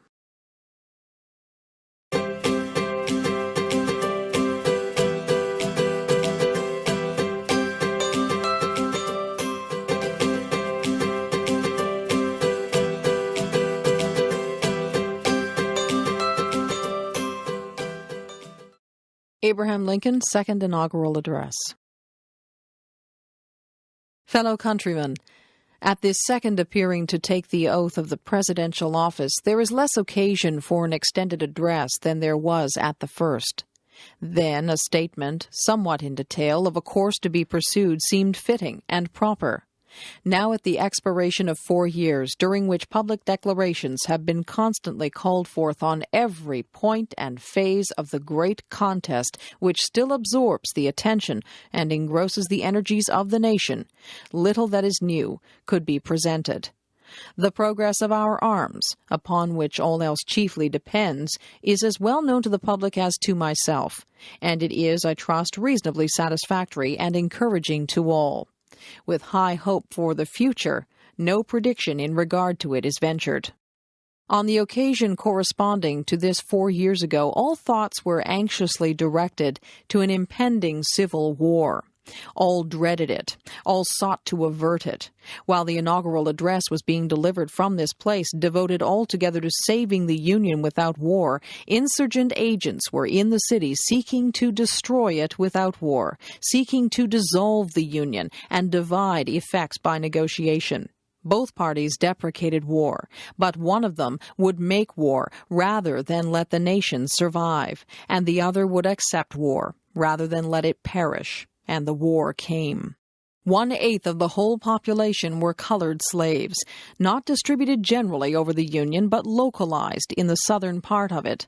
These slaves constituted a peculiar and powerful interest. All knew that this interest was somehow the cause of the war. To strengthen, perpetuate, and extend this interest was the object for which the insurgents would rend the Union even by war, while the government claimed no right to do more than to restrict the territorial enlargement of it. Neither party expected for the war the magnitude or the duration which it has already attained. Neither anticipated that the cause of the conflict might cease with, or even before the conflict itself should cease. Each looked for an easier triumph, and a result less fundamental and astounding. Both read the same Bible and pray to the same God, and each invokes his aid against the other. It may seem strange that any men would dare to ask a just God's assistance in wringing their bread from the sweat of other men's faces. But let us judge not, that we be not judged. The prayers of both could not be answered. that of neither has been answered fully. The Almighty has his own purposes. Woe unto the world because of offenses, for it must needs be that offenses come. But woe to that man by whom the offense cometh.